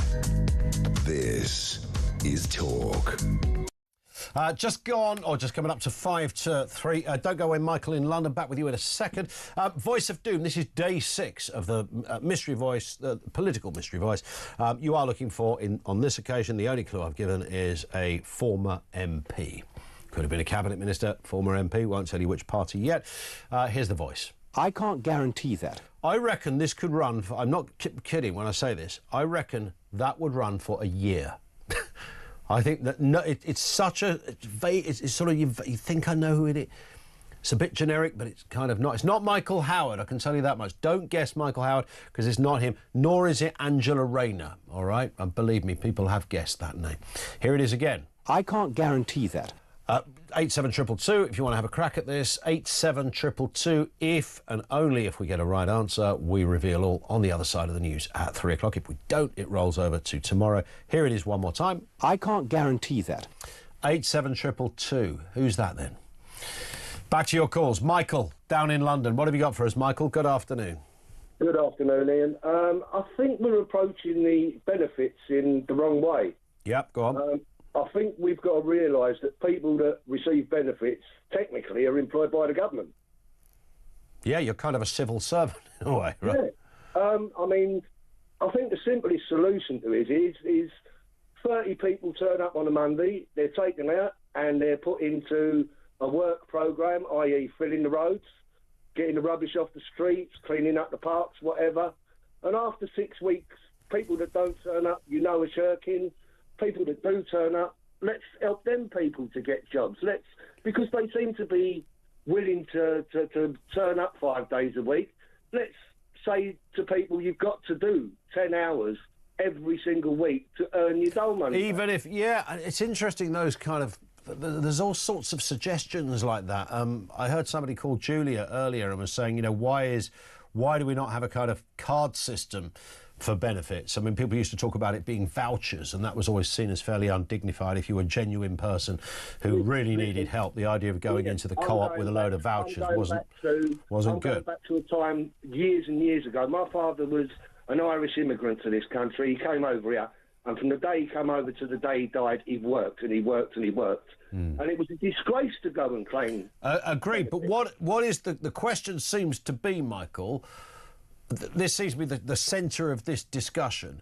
What percentage of people are swinging the lead, and which, Well, that's what I'm saying to you. I'm not being funny, but as I said to you, if you ask 30 people to turn up on a Monday, and people don't turn up, by the third, it's like by the third strike, if these people don't turn up, give them a chance. What about the people who are ill, or say they're ill? Obviously, listen. We know as you were saying, we know the people that are shirking. It's not as though we don't know. But can I just bring up two other problems that I think will go with this? Go on.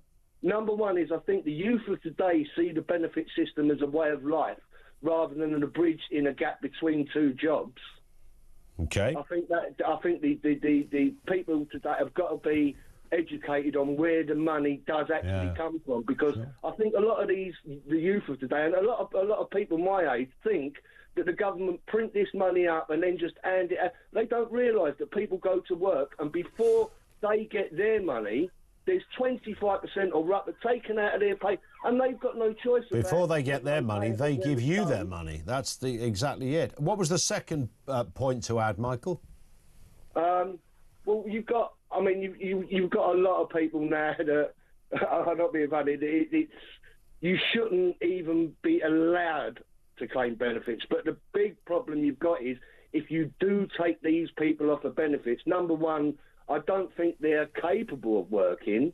So you've got to ask yourself is if you stop these people getting the very, very minimum help, are these people going to turn to crime and other things? Well, do you know what?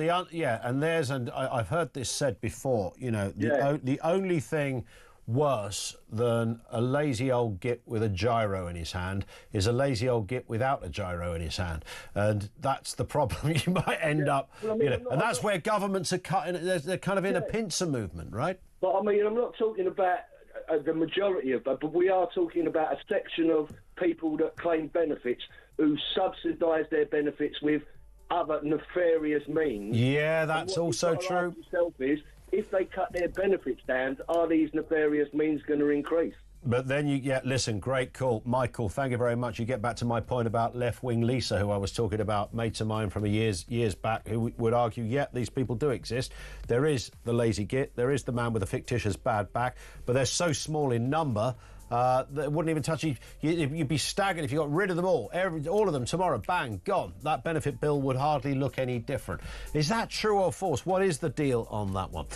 Great messages coming through as well. Tony in Southampton, Malcolm as well, Bev in Hampshire and others. I'll come to those messages shortly. Here's the voice of doom. I can't guarantee that. Who's that then? 87222 if you think you know. Hopefully a right answer on the other side of the news at 3.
Across the UK, on DAB+, on your smart speaker, on your smart TV, and on your side.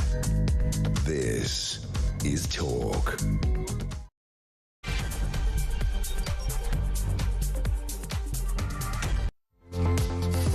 It is Talk indeed. 0344 499 1000.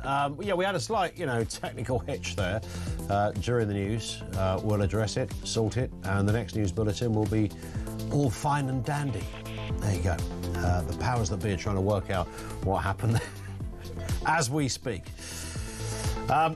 Lots to get through this afternoon. Spending on sickness benefit is on course to rise by 18 billion quid without reform. So that's without the reform. If you add in the reform, It's still about 13 million, more than the entire police budget. How do we address this? Where do you draw the line on benefits? You know, you don't want to draw the line on people who need benefits because we're a civilised world and we help people. But how many people are in that category compared to the other? Also this afternoon, Notting Hill Carnival could be cancelled this year unless the government steps in with urgent funding after a review raised major safety concerns with more than 300 people arrested and 8 stabbed among crowds of up to 2 million last year. It's certainly hard to police. We'll look at that in just a couple of moments. And university lecturers say they fear being cancelled or attacked for sharing controversial views, as Britain's free speech watchdog says students should expect to be shocked and offended. I always thought that was just sort of rite of passage, isn't it? If you're a student, you're going to have those kind of debates you couldn't have at school. A little bit too rich, a bit salty, bit near the knuckle for school. You can do it at university because everyone's adults and you call lecturers by their first names and stuff. Wow. Details on that as well. Everything you need to know and all the breaking news right here on Talk. 0344 499 1000. Have we got a winner on the Voice of Doom? Let's remind you of this is day 5, by the way. For 5 days so far, nobody's managed to get this right. It's a mystery voice, but with a political edge. Here it is. I can't guarantee that. Who is that? These are some of the guesses. Sir Peter Tapsell, no. Leon Britton, no. Nadim Zahawi, Peter Mandelson, Michael Fabricant, Godfrey Bloom. None of those. Jeffrey Archer, it is not. Cecil Parkinson, Barry Gardner, Sir Michael Spicer. No. Archie Hamilton, no. John Inman, it is not. John Steeves, no. And it's not Norman Tebbit either. Come on, it doesn't sound anything like Norman Tebbit. Behave yourself. But it's not. It's none of those. And I'm here to tell you that we have not got a right answer, which means it rolls over to tomorrow for day 6. The record, for those new to this, is, I think, 21 days. I think about 21, possibly. We had one that was about 14 days, which, am I right in saying, was Louise Casey, wasn't it? One was 14 days. Many people at the time were going, we're not sure who Louise Casey is. Well, you know who she is now. And then we had one that I think was about 20 days or thereabouts. But it's back, of course, tomorrow, that same voice. We'll get one eventually. 0344 499 1000. Now, Notting Hill Carnival could be cancelled this year unless the government steps in with urgent funding. It's after a review raised major safety concerns with more than 300 people arrested and 8 stabbed among crowds of up to 2 million people last year. Just to give you a taster, and we'll speak to Susan Hall, Assembly member, down there at the London Assembly in just a moment. But Susan Hall, leader of the Conservative group in the London Assembly, put this very question to London Mayor Sadiq Khan today at mayoral question time. Here it is. It is a victim of its own success. And if we just can't cope with more people in those small streets. It is a disaster waiting to happen. It's very unpalatable for it to be stopped. Having said that, it is so dangerous there now. And quite frankly, any police officer you speak to doesn't want to go. So I just wonder whether you think that something else should happen there. So I've seen images of some of the crowds at some parts of the day, and watching them made me frightened. And one of the advantages we have is expertise based on the tragedy of what happened at Hillsborough. And God forbid, we now know there's a concern around crushing, and actions weren't taken to ensure we did whatever we could to minimise the possibility of that happening. So I support the Carnival Trust in asking the government for additional funding. My team is speaking to the government as I speak in relation to what help the government can give. I've got to be quite frank, though, with colleagues in the Assembly, as I always am. City Hall and the 2 councils have given the maximum we can financially, and so we would need the government to step in. Sadiq Khan responding to that question from Susan Hall. In a moment, we'll speak to Peter Blexley, former Met Police detective, of course, big friend here on the station. But now let's speak with Susan Hall, Assembly member, leader of Conservative group on the London Assembly. Susan, good afternoon to you. Hello, Ian. Good to see you. Is that the first time Sadiq Khan has sort of agreed with you, even if he didn't say it out loud? Yes, I was shocked, to be honest. I've mentioned this before because it's been worrying me for many years, and he's always been very defensive. That's the first time I have not seen him being defensive. Yeah. But to be honest, Ian, no amount of money can make something safe when there's 2 million people going and they're in tiny, thin streets. And there's problems and trouble there every single year. And I don't see why taxpayers should be paying towards it, because I don't think you can make it any more safe than the police have tried to. Exactly. I mean, 2 million is like a quarter of the entire capital's population, for goodness sake, all in one borough. Yep. Yeah. I mean, well, you can see in the pictures you're showing now. I mean, the commissioner has said that he's very, very concerned that it will be a massive crushing event similar to that of Hillsborough. Well, if your top cop is saying that, for God's sake, listen. And you can see by the pictures now, if yet more people come and then push from one end, you're going to have an absolute disaster there. And in terms of, you know, the things that happen, we have seen people killed. We've seen multiple stabbings. Last year, I mentioned there were 300 arrests, 8 people stabbed among those crowds. I mean, how bad does it have to get before it, you know, can improve or has to be stopped? Well, that's right. And quite frankly, if you decide to go, then that's down to you. But the police officers have to go, and they know how unsafe it is. You talk to... Well, all the police officers I've spoken to don't want to go. It's part of their duty, so they will go. But, you know, it isn't safe. There is no way it's safe. Well, if in the 1980s, there were, you know, a couple of 100,000 people went to the Notting Hill Carnival, and to date, over 2 million are going. You don't need to know much about crowd control to see that that is clearly a problem. Yeah, that's right. And you're showing pictures of the roads. The roads are narrow. You speak to the shopkeepers and you speak to the people that live there. They have to pay fortunes to board everything up, and lots of them, I know, leave for the weekend because they just don't want to stay in their homes. It's got too silly. We shouldn't be asking taxpayers to pay for that. Yeah, and Sadiq Khan said there that his office or the London Assembly is, you know, whatever it is they pay towards this, they can't go any further. The councils in the vicinity, I think there's 2 of them he referred to, they've maxed out what they can contribute. So the only people that could contribute now to make this work, even though you rightly said, even if you had the money, you've still got 2 million people to deal with. The only people that could make this work would be the government, and that would be taxpayers' money. Well, it's taxpayers' money, quite frankly, and if it's the councils, if it's the GLA. I mean, none of these organisations have their own money. It's all taxpayers' money. Of course it is, yeah. Absolutely spot on. Listen, Susan, we'll keep in touch on this because I think it's going to be interesting. This one falls down, of course, not just economic lines and safety lines, but also political ones as well, it seems. Susan Hall is the Assembly member, leader of the Conservative group at the London Assembly. Thank you to her. Let's get a word from Peter Blexley, former Met Police detective. I think Susan mentioned it in her question there, Peter, that she put to Sadiq Khan. You speak to any copper, their eyes roll when they hear the term Notting Hill because they think, I've not got to work that. Usually all leave is cancelled as well, so you probably find yourself doing a shift there at some point, but it's not exactly a copper's favourite part of the calendar. No, it most certainly isn't, and thousands of police officers have to be deployed, some 5,000 or 6,000 to cover the events of that weekend at the end of August.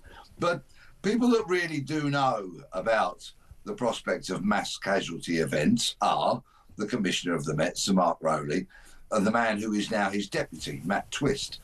And they addressed the Greater London Authority not so long ago, expressing their huge fears that a mass casualty event is inevitable at the Notting Hill Carnival. So they have been, quite rightly, powerful voices in calling for significant change to this event. And if it doesn't change, then it will, I'm afraid, have to stop. But of course, if it stops, people will not stop gathering, so there will be a police requirement there. I'm afraid in this particular situation, the police are damned if they do and damned if they don't. Yeah, I hadn't thought of that, Peter, but you just end up with an unofficial Notting Hill Carnival, and that will be even worse. Yeah, people will just put it out across the airwaves, and across social media and such like, that they're going to gather no matter what, and the sound systems will be there, and the drug dealers will be there, and the knife-wielding gangs who so often arrive there to settle scores, which sometimes leads to murder. They'll all be there, and it will be absolutely disastrous. Yeah, I mean, personally, I can't think of any worse way to spend an afternoon than being pegged into a crowd with, 2 million people, whether it's Notting Hill Carnival or any other one for that matter, but that's maybe a personal choice. But that's how it's rolled, and it has just got big. It's become something more than perhaps it originally was. I mentioned in the 1980s, 180, 200,000 people might have been there. Now it's 10 times those figures. It's pretty much a quarter of the population of London, or the equivalent of. I mean, you couldn't, within essentially one borough, have 2 million people without anyone at least agreeing that this, has potential catastrophic consequences. And we've seen it already, but, the sense is it could only get worse. Yeah, I policed Carnival back in the early 1980s, albeit as a detective in plain clothes. And then it still held very closely its original concept, which was the celebration, by and largely, of West Indian culture, because it was the Windrush generation that were asked to come over to the UK to help with the post-war period and drive buses and tubes and many other jobs. And they came here, and of course, as it evolved into the 70s and the 80s, they were having their children, and their children were growing up. Yeah. And they wanted to have a celebration whereby they could connect to the culture that their parents had left behind in the West Indies. That was its original concept. It has moved away from that in a considerable way. It still retains those links, but in terms of numbers, it's just a gathering now. It's a carnival. It's lost that connection to its original concept and has become a much broader reason for people to go and do what is their version of partying. Listen, Peter, thank you very much indeed for that. Peter Blexley, former Met Police detective. I mean, you could, I don't know what the sort of racial breakdown is. I mean, I would ban white people for a start from Notting Hill Carnival. Am I even allowed to say that without somebody going, you can't say that? Yeah, just ban. I think quite a lot of West Indians or of West Indian descent would actually probably support me on that. You don't need white characters mooching around the Notting Hill Carnival. It's not your carnival, mate. So there is that, and that might, because I reckon like a lot of the people now are white at the fair. I know it's changed, and there is some great, I'm sure somebody will create an amazing argument that, isn't it a fabulous example of diversity in action? Even with those tin drum things, and all the stuff that's being sold at the side, you can have all the traditional meals, the jerk chicken and everything that goes with it, and celebrate. Where's it? What's the white people doing there? It's not for you. It's not really for you, is it? They've tried to say it is, but I think maybe that would address it, that if you're seen and the police spot you as a white person, you just go to jail for 7 years. It's as simple as... Look, I know you can't implement that, but I think the principle might begin to address it. I don't know why anybody would want to go to a massive carnival with 2 million people, whether it's Notting Hill or anywhere else for that matter. The idea of being crammed and rammed into a street and you can't get to the loo. Well, we know what people do in carnivals. You speak to people who've got a house nearby, they will know what their doorsteps look like after Notting Hill Carnival. It's grim. And it's dangerous, and if the weather's hot, it's even more dangerous, etc. I've no idea. I'm sure at certain pinch points there's some great music and some lovely atmosphere, but the rest of it looks like flipping carnage to me. I would rather eat my own elbows than be in a place like that. And, I struggled a bit with the Munich Beer Festival, to be honest, when it comes to crowds, and that was really where you just drink a few steins and pass out. So it's always going to be tricky. But does it carry on? Should it carry on? Your thoughts on that? We'll even take calls from white people as well. That's how diverse we are at this end. Chris is in Gloucestershire. Back to that issue of benefits, Chris. How are you doing? Oh, very well, thanks. There's just a point, I can't remember his name, sadly. You're the Boris advisor. Yes, Oscar. Oscar, that's it. Yeah. he said about who we should be tackling. And then Mark made his phone call, and it hit home that some people might think Mark gets a lot of money. That's a separate issue. But the people we should be looking at are the people that claim benefits and then go out to work. Mm-hmm. And I've come across a few. I'm 66, so I've been around the block quite a bit. Yeah. And I've come across a few, and one of them was my late mother's cleaner. And whenever they got investigated, they just opened another bank account, kept the original one, but opened another bank account. Right. So are you talking about people working who shouldn't be working, or people who claim benefits and also have to work? Well, no, they claim benefits, and then to top up their lifestyle, they work. Right. So that's the sort of, when you say about Mark hardly in the Benidorm set. Yes. That's but some are. So these are people that shouldn't be working. Is that the point? No, they shouldn't be claiming benefits. They're quite able to. Right, okay, got it. So the benefit, yes, yeah, that was the right way round. Shouldn't be claiming benefits. Come on, Ian, keep up. Well, it's so hard to know who's legit and who's not, isn't it? But no, the thing is, they're very clever, these people. I was in a situation of homeless about 12 years ago, and I said I was trying to get housing benefit. I said to the sort of council liaison person, how do people get through all these forms? I always looked at them as sick. And she just looked me in the eye and said, oh no, they're very clever. And that is the thing. They know how to get around everything. Yeah, and that's the thing, because you say they shouldn't be claiming, but probably they are legit. You know, it's not like they just know how to do it. But again, it does come back, and Chris, thank you for your call, does come back to that same question of how many people are in that category who shouldn't be claiming. So there's probably a couple of categories. There's those that are out and out lying, and then there's those that are kind of just roughly keeping within the laws of the land. Tony in Southampton says, my wife has MS, has had for 20 years. Quite frankly, we get the money and buy our own car. We kept a Yaris Verso for many years because it did the job well. We have a 3-year-old Skoda now, but we had to buy 2 mobility scooters.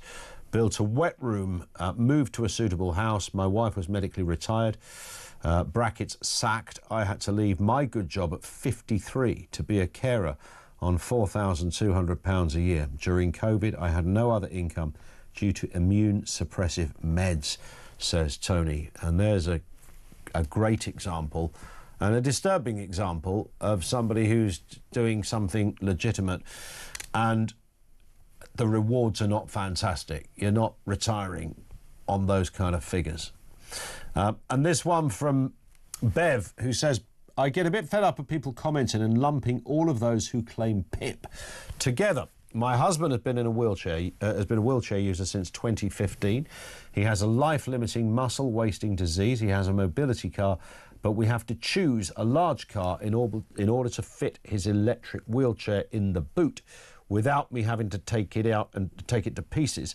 And that's why we need a choice. Having said that, it's extremely frustrating when trying to find a disabled parking space where many of them are clearly taken by people with no mobility issues at all, but have a blue badge, says Bev. Yeah, I mean, that's always an interesting debate, isn't it? I always clock this. I saw a good old top-of-the-range Range Rover Sport at my gym in one of the disabled bays the other day. I didn't see who got out of it, but I did think, maybe stereotypically, that's not the car you ordinarily associate somebody who's got like a walking condition or whatever. And I don't know, it could be, you're entitled to whatever car you want, whether you've got a condition or not, and probably bought it himself. No one gave him that car or her that car, but you do scratch your head. And then of course I was reminded that every time you do that, there is that whole silent, silent disabilities, or disabilities you simply can't see. So somebody looks as if they can walk fine, might have a heart condition, could have something else. So yeah, I know that's a tricky one, but I'm willing to believe there's a whole blue badge scam thing going on over there on a huge disturbing level. 0344 499 1000. Back with more from you in a couple of moments' time. 3:20. This is Talk.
smash the gangs policy is becoming like kind of music hall comedy now. It's an absolute joke. 11 months, not a gang even located, let alone smashed. We've spent £300 million giving that lot, the Border Security Command, the latest high-tech surveillance equipment to catch and smash the gangs, and but nothing, just 300 million down the drain, no one caught.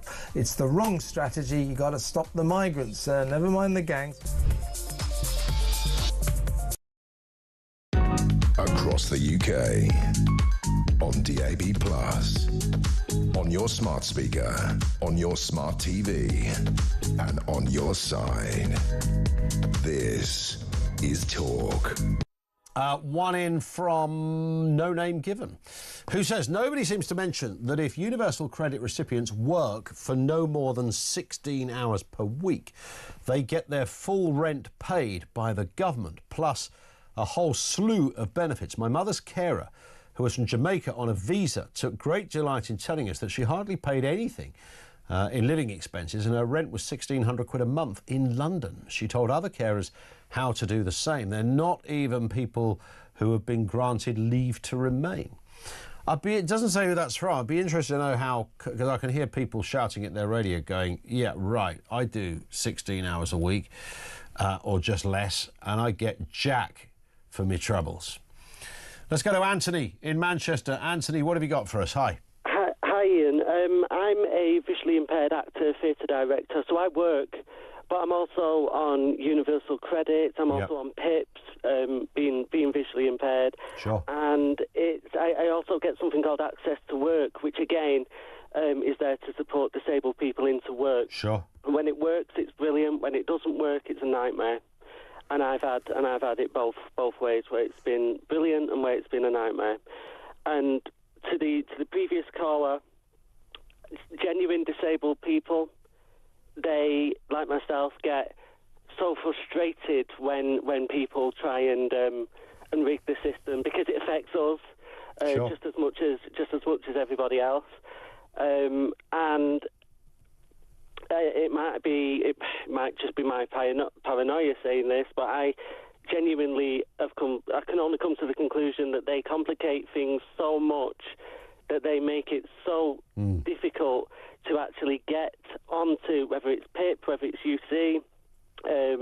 It's extremely difficult. It's a minefield. So when in your own situation, Anthony, you're visually impaired. That is your main disability, right? That's the big issue that you need assistance with, and that is so for that. And not necessarily the specific amounts. That's fine if you want to mention it, but just in terms of what you're entitled to for visual impairment. And is that complete blindness, or can you see? So do you have a dog? So I have about 30% of my vision, and I'm a white cane user. Okay. Just to give you an idea. I have to say, I'm very impressed by white cane users, Anthony. I'm not saying that in a patronising way. I'm genuinely fascinated. If I didn't think I'd be looked as a stalker, I'd follow one of these guys around all day, because I think it's. I've got a friend who uses a dog who's blind, and that's pretty clever stuff. But the stick or the cane, that's another level, mate. It takes about 12 weeks training when you get one, but yeah. Yeah. But going back to PIP, because I'm classed as sight impaired, I get around. I get standard daily living and standard mobility, so just over £120 a week there around. And what I'm really concerned about is the threats made to in regards to the 4-point rule on PIP eligibility. So that's around. If you don't get 4 points on any question in regards to any element, you will not qualify for that element whatsoever. And under that ruling, I'm at risk of losing about £100 of that 120. Wow. And so it's that daily living component. What's their argument then? What would what's her name, Liz Kendall, the head of the DW, what would she say is the reason? Because as far as I can hear, when they talk about this, it's to encourage people to get back into, more permanency when it comes to employment. Well, I'd like to say to Liz Kendall, what I'd do to encourage more disabled people into work is, one, make work more accessible, but two, make the scheme that's already there, strengthen it, because the issues I've had with access to work, and it's really not discussed enough in the mainstream, and a lot of people don't really know about it as well. There's a lot of disabled people out there that are struggling in work at the moment that could be eligible for access to work, and that could support them in whatever role that they're doing. Yeah. But it needs to be strengthened. The delays are actually losing disabled people work, not helping gain them work. Yeah, I'm sure. Listen, Anthony, you brilliantly articulate the complexity of this story and how some of the losers are not people who deserve to be encouraged, because it's the wrong group of people perhaps being targeted. Anthony, I get it. Thank you very much indeed. Really good to talk to you. Let me just do a couple of notes on Notting Hill. Joanna in Salisbury, Notting Hill Carnival. White person here. So I've got the whites now getting in touch on Notting Hill. This was never meant to be the order of events. Joanna says, white person here. So why don't they do what was suggested last year and make it a ticketed-only event in the park, where it can be controlled better by the police? So everybody would be happy, instead of dangerously stuck in narrow back streets and violence with no loose. And that's the other thing, is the narrowness of, well, you've seen the film Notting Hill, right? I mean, you know the area, you know the setting, you know the age of houses, think about all of that. These are not big, it's not the M25 you're doing this on. Apparently the reason they don't like the park is because the whole spirit of the carnival is that it's a street carnival, and you can't get the same kind of vibe going. Vince says, so what about white Jamaicans? Can they not go to their carnival? I did mention maybe whites should not be allowed to go to the carnival to reduce the numbers and also keep within the original authentic meaning of the whole thing. And of course, you can be a white Jamaican. By the way, have you ever heard a white Jamaican speak? Because if you haven't, it's what you assume you assume they're about to get arrested for a kind of Jim Davidson hate crime. They just happen to have the same accent. Funny that, as black Jamaicans. But it's true, yes, there's very few over here in comparison to the amount of people whose lineage is linked to Jamaica. So yeah, by a country mile, how many white Jamaicans to black Jamaicans in this country? There's probably like 3. I don't know, maybe I'm making that stuff up. But I hear what you're saying, Vince. Vince also says, how about moving it to Hyde Park and fencing and gating it off? And you can only go in if you have a ticket. Again, it comes back to that belief that you're going against the spirit. It's not a street carnival then. It wouldn't work that way. It would be a bit like holding a big top circus in a dungeon or a basement or something. It's just a stupid, it doesn't work. It's got to be in a tent.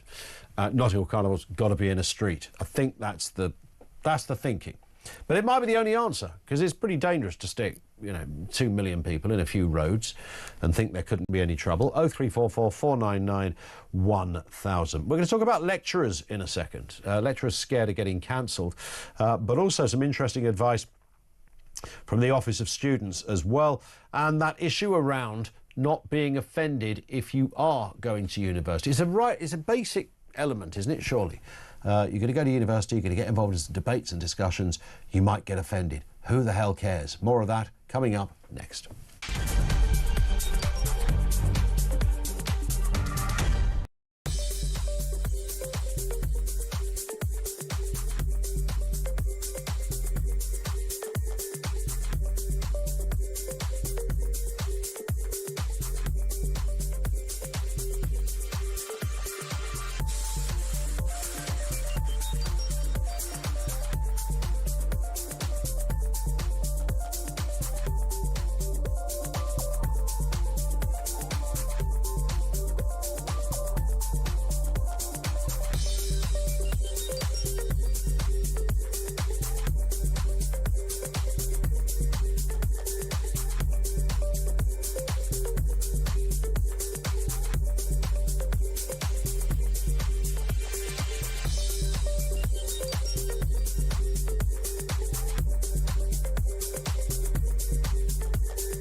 the UK. On DAB+, on your smart speaker, on your smart TV, and on your side. This is Talk. Let's get some more detail coming in from you. John in Gravesend referenced the benefit bill. I used the benefit calculator for two parents with two kids, paying £1,000 a month for rent. Both parents work 16 hours a week at minimum wage, therefore not liable for tax and national insurance. Their monthly pay plus universal credit is the equivalent of somebody earning £50,000 a year who pays over £10,000 a year in tax and national insurance. How is that fair? Well, it's not, is it? Thank you, John, for that. It's interesting that if you, as a previous texter said, if you stick below the 16-hour thing, I mean, yeah, that isn't fair. But that's clearly, I would imagine, that's clearly the group that Liz Kendall and the government are looking at, or is it?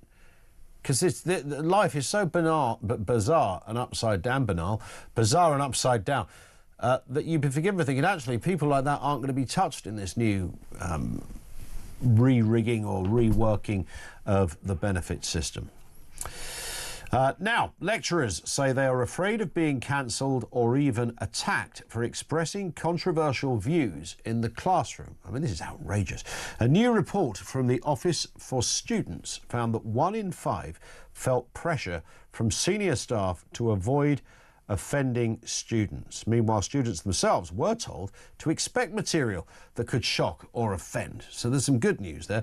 The most sensitive of topics: gender, race, international conflicts, especially the situation in the Middle East. Let's speak with Philip Kisley, Senior Fellow at the New Culture Forum. Good afternoon to you, Philip.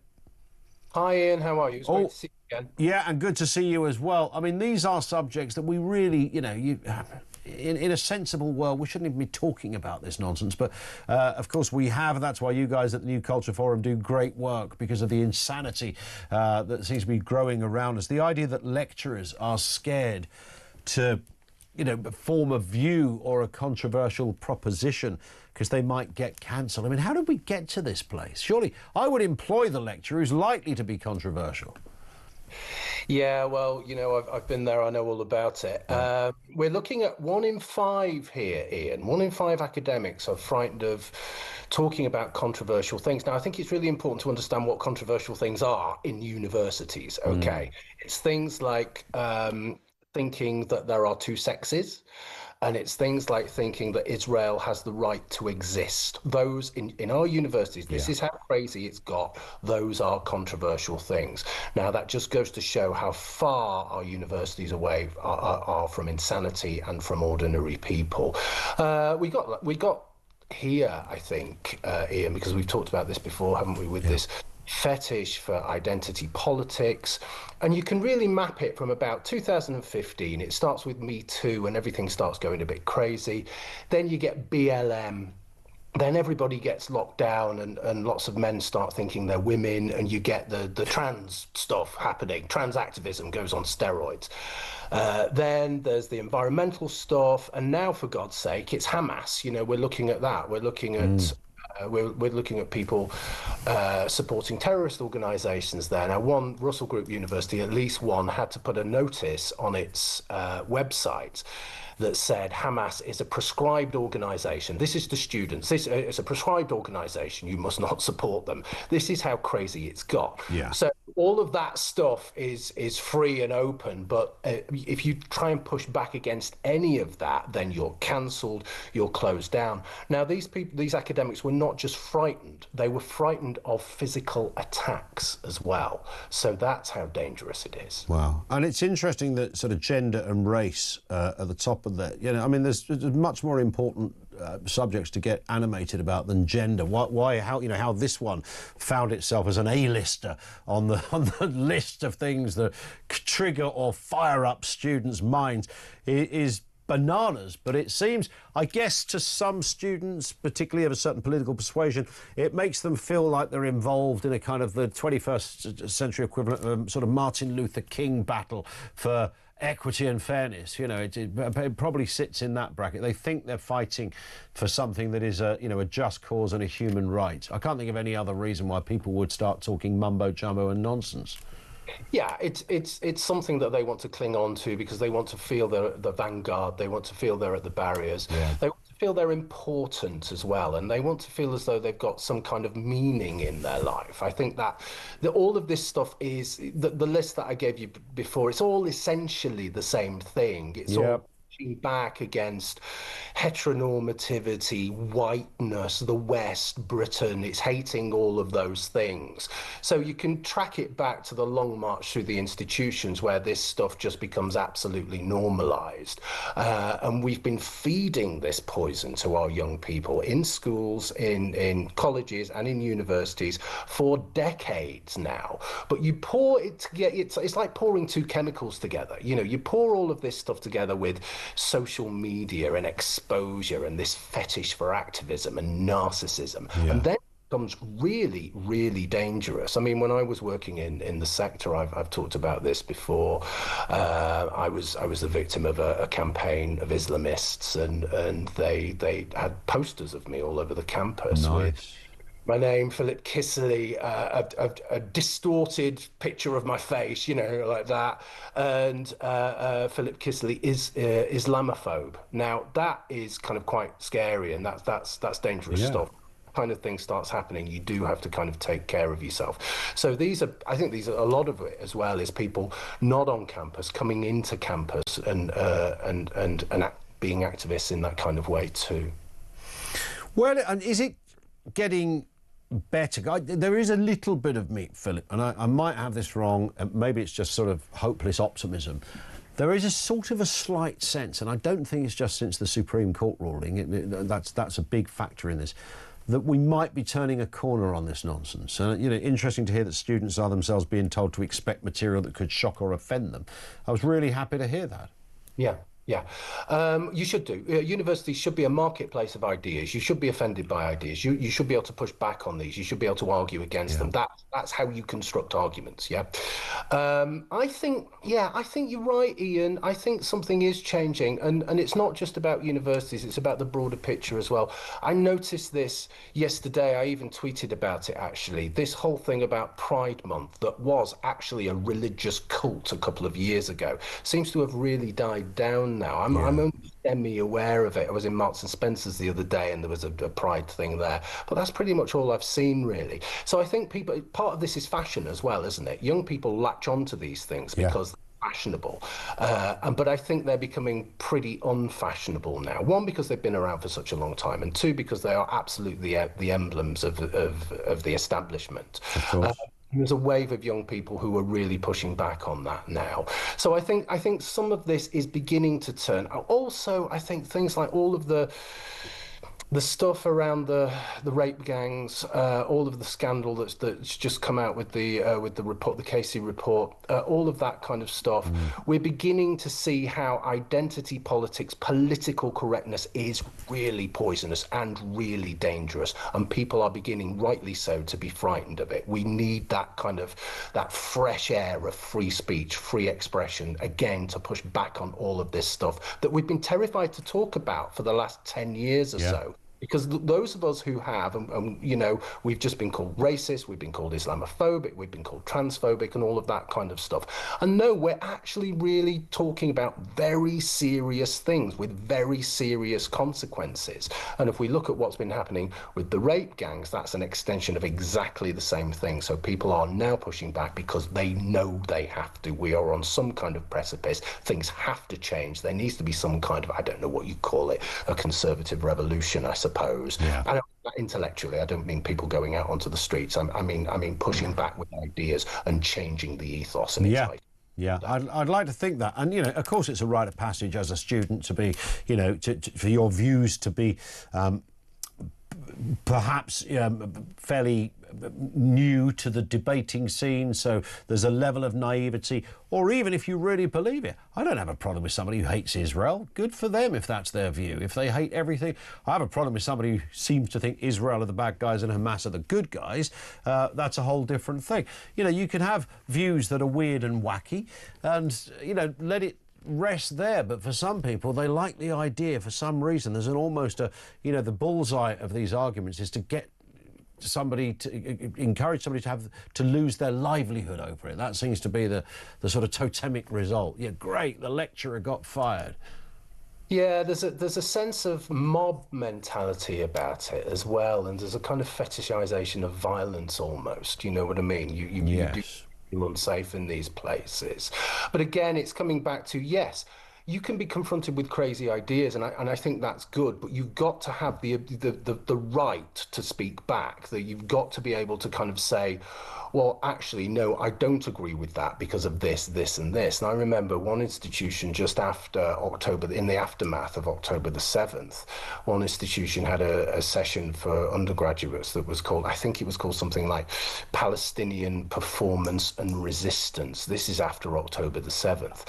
Now, it didn't have a corresponding session that was about Israel's resistance or anything like that. And ultimately, that's the problem, okay, with these places. It's absolutely captured by leftist ideology and an enthrallment, a kind of fear as well of Islam. And that combination is pretty toxic, as we know. Spot on. Philip, always great to speak. We will speak again as well. Thank you, Philip Kisley, Senior Fellow at the New Culture Forum. Basic kind of common sense stuff. So if you're ever bored, and I've done this and I'm sure I'm not the only one, and you want to look at some videos of offended woke people. There is a whole kind of, sort of category of that on. It won't take long for YouTube to fire up a whole batch of these utter beauties of people getting absolutely discombobulated at the mere idea that someone has a different opinion to them, or that someone might challenge their opinion. And they're usually people who, you just know they've adopted the opinion rather than sort of philosophically found it through some kind of experience or research. They've latched onto it because they're in love with the headline of it. They're almost hardly ever know anything about the finer details of it, would never win any kind of intellectual argument if they were sat on a podium debating it with somebody who thought the opposite. But it is good fun. I mean, I went through a phase of watching Karen videos, and they're always a bit lively. They can be quite interesting, but the kind of offended woke videos are absolutely worth a gander. I mean, I wouldn't spend your evening doing it, but, if you're on a train journey, stick your headphones on because you'll have a giggle when they do. Stacey says, this is reference back to that issue of benefits. I think the reason for young people choosing benefits is that most jobs only offer zero contracts or temporary contracts. When they start renting a room or a flat, it must be so hard for them. And the temporary contract comes to an end and the employer releases them as they don't want to take them on full time. Then stuck, unable to pay their rent, council tax, etc., probably end up being evicted. It's no wonder they end up having mental health problems. It must be a real struggle for youngsters these days. They need to be into secure jobs with full-time contracts, which were the norm when I was younger, to allow them to move on with life. It's a very good point. Although I'm bound to say, I don't think you can, if you're like 20 and you haven't got any kind of reason to claim any sort of incapacity or disability benefit, I don't think you can get much more than a channel migrant, can you? What would you get if you just said, I'm unemployed? You hear many cases, well, you live with your parents? Yeah, well, we haven't got anything for you, mate. You couldn't really live on it. But I think the other point that I said earlier, which I raised earlier that Stacey just did, and that's about the lack of optimism that has kind of got the sense of where am I ever going to improve. I'm not an entrepreneur. If I went to university and I was studying, law, for example, I'm probably going to become a lawyer, although AI might kind of scupper that to some degree.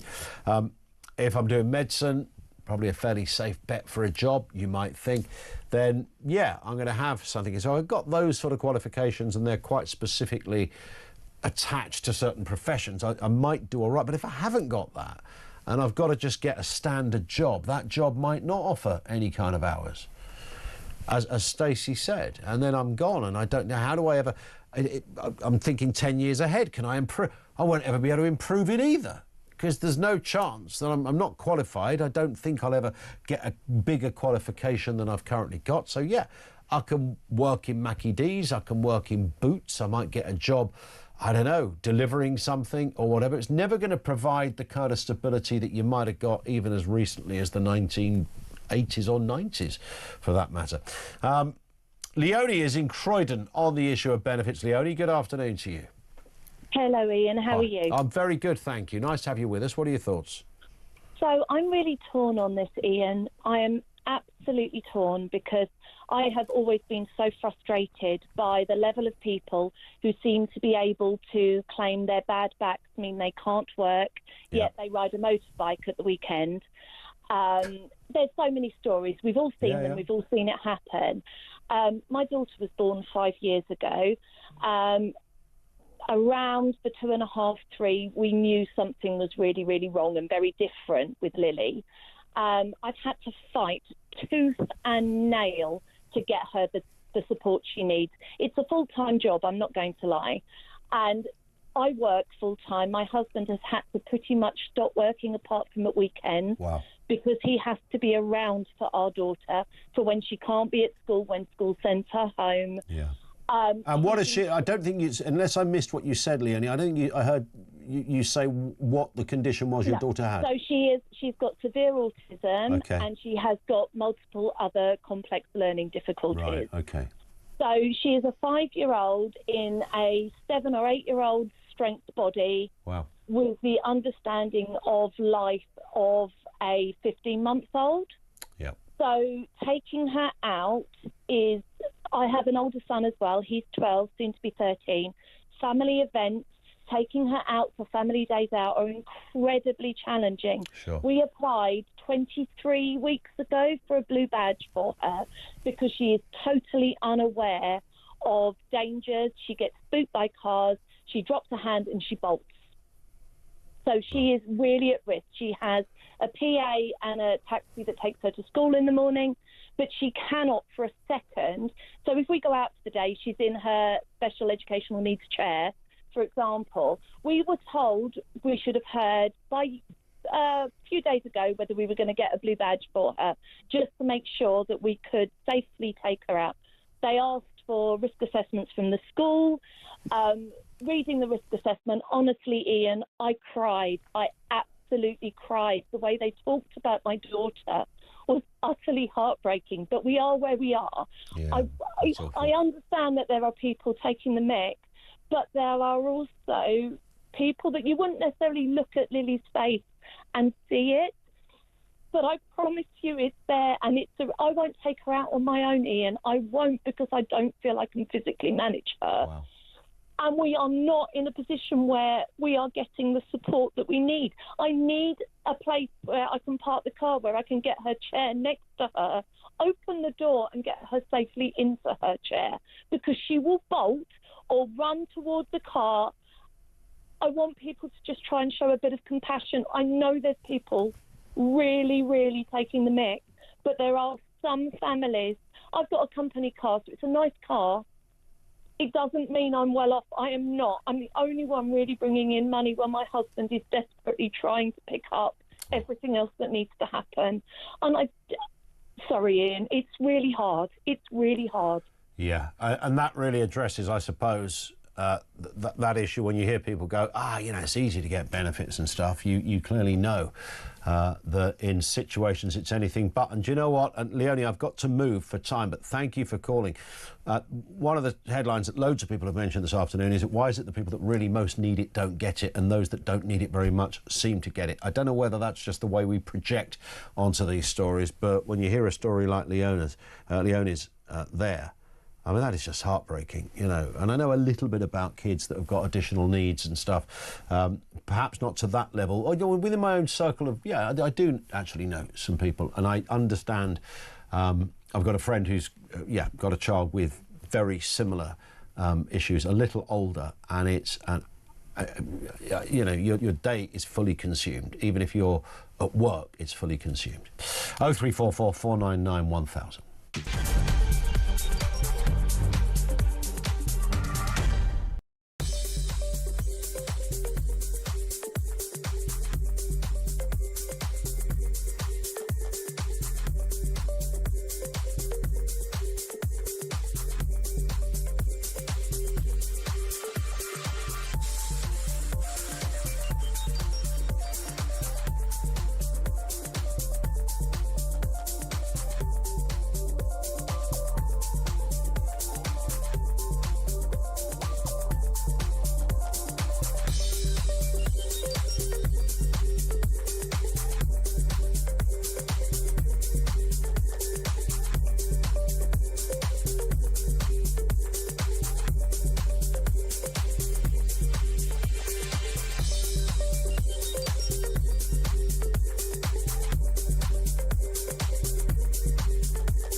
the United States is immensely powerful militarily and is therefore prepared to undertake actions which can hugely unbalance the world. The problem is it may be very powerful militarily and have the biggest and best bombs in the world, but it's proved to be very poor at building new states after it's destroyed the ones that existed before. Yeah. One thing particularly of Iraq and also in Afghanistan, where all the efforts of the United States over many years were totally defeated by the Taliban, who are now back in charge. So is this wise? The obvious answer is no.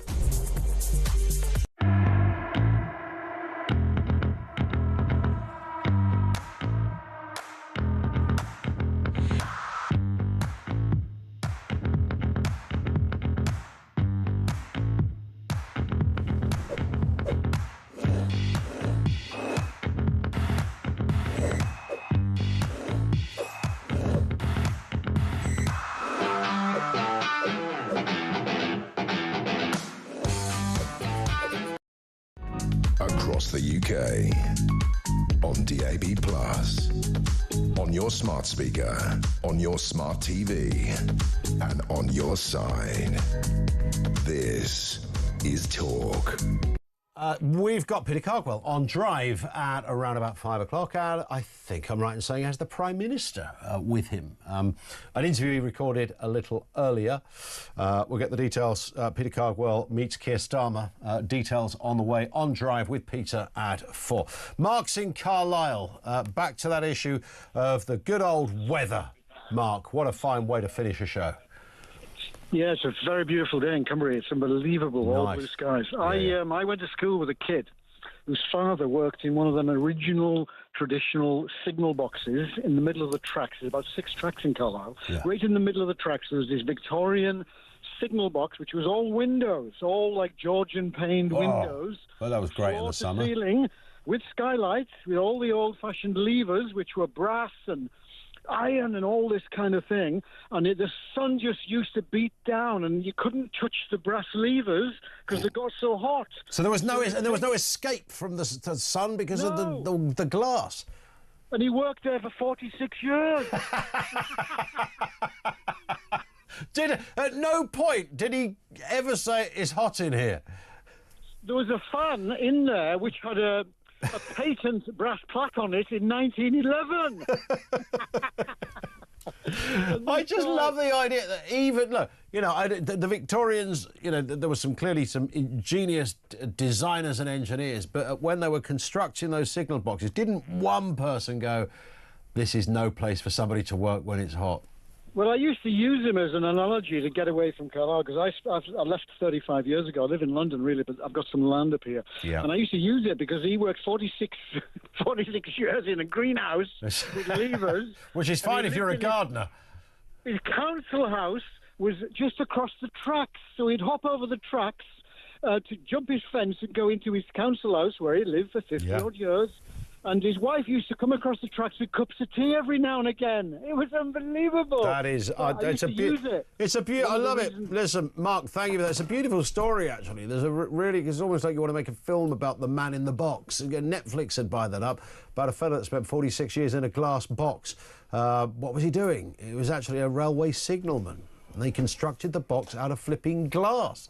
Imagine that on a day like today. You wouldn't survive a day like today in one of those things. Peter Cardwell is here. Hello, Ian. How are you doing? I'm all right. How are you? Yes, very well. I've just got off the train back from Staffordshire.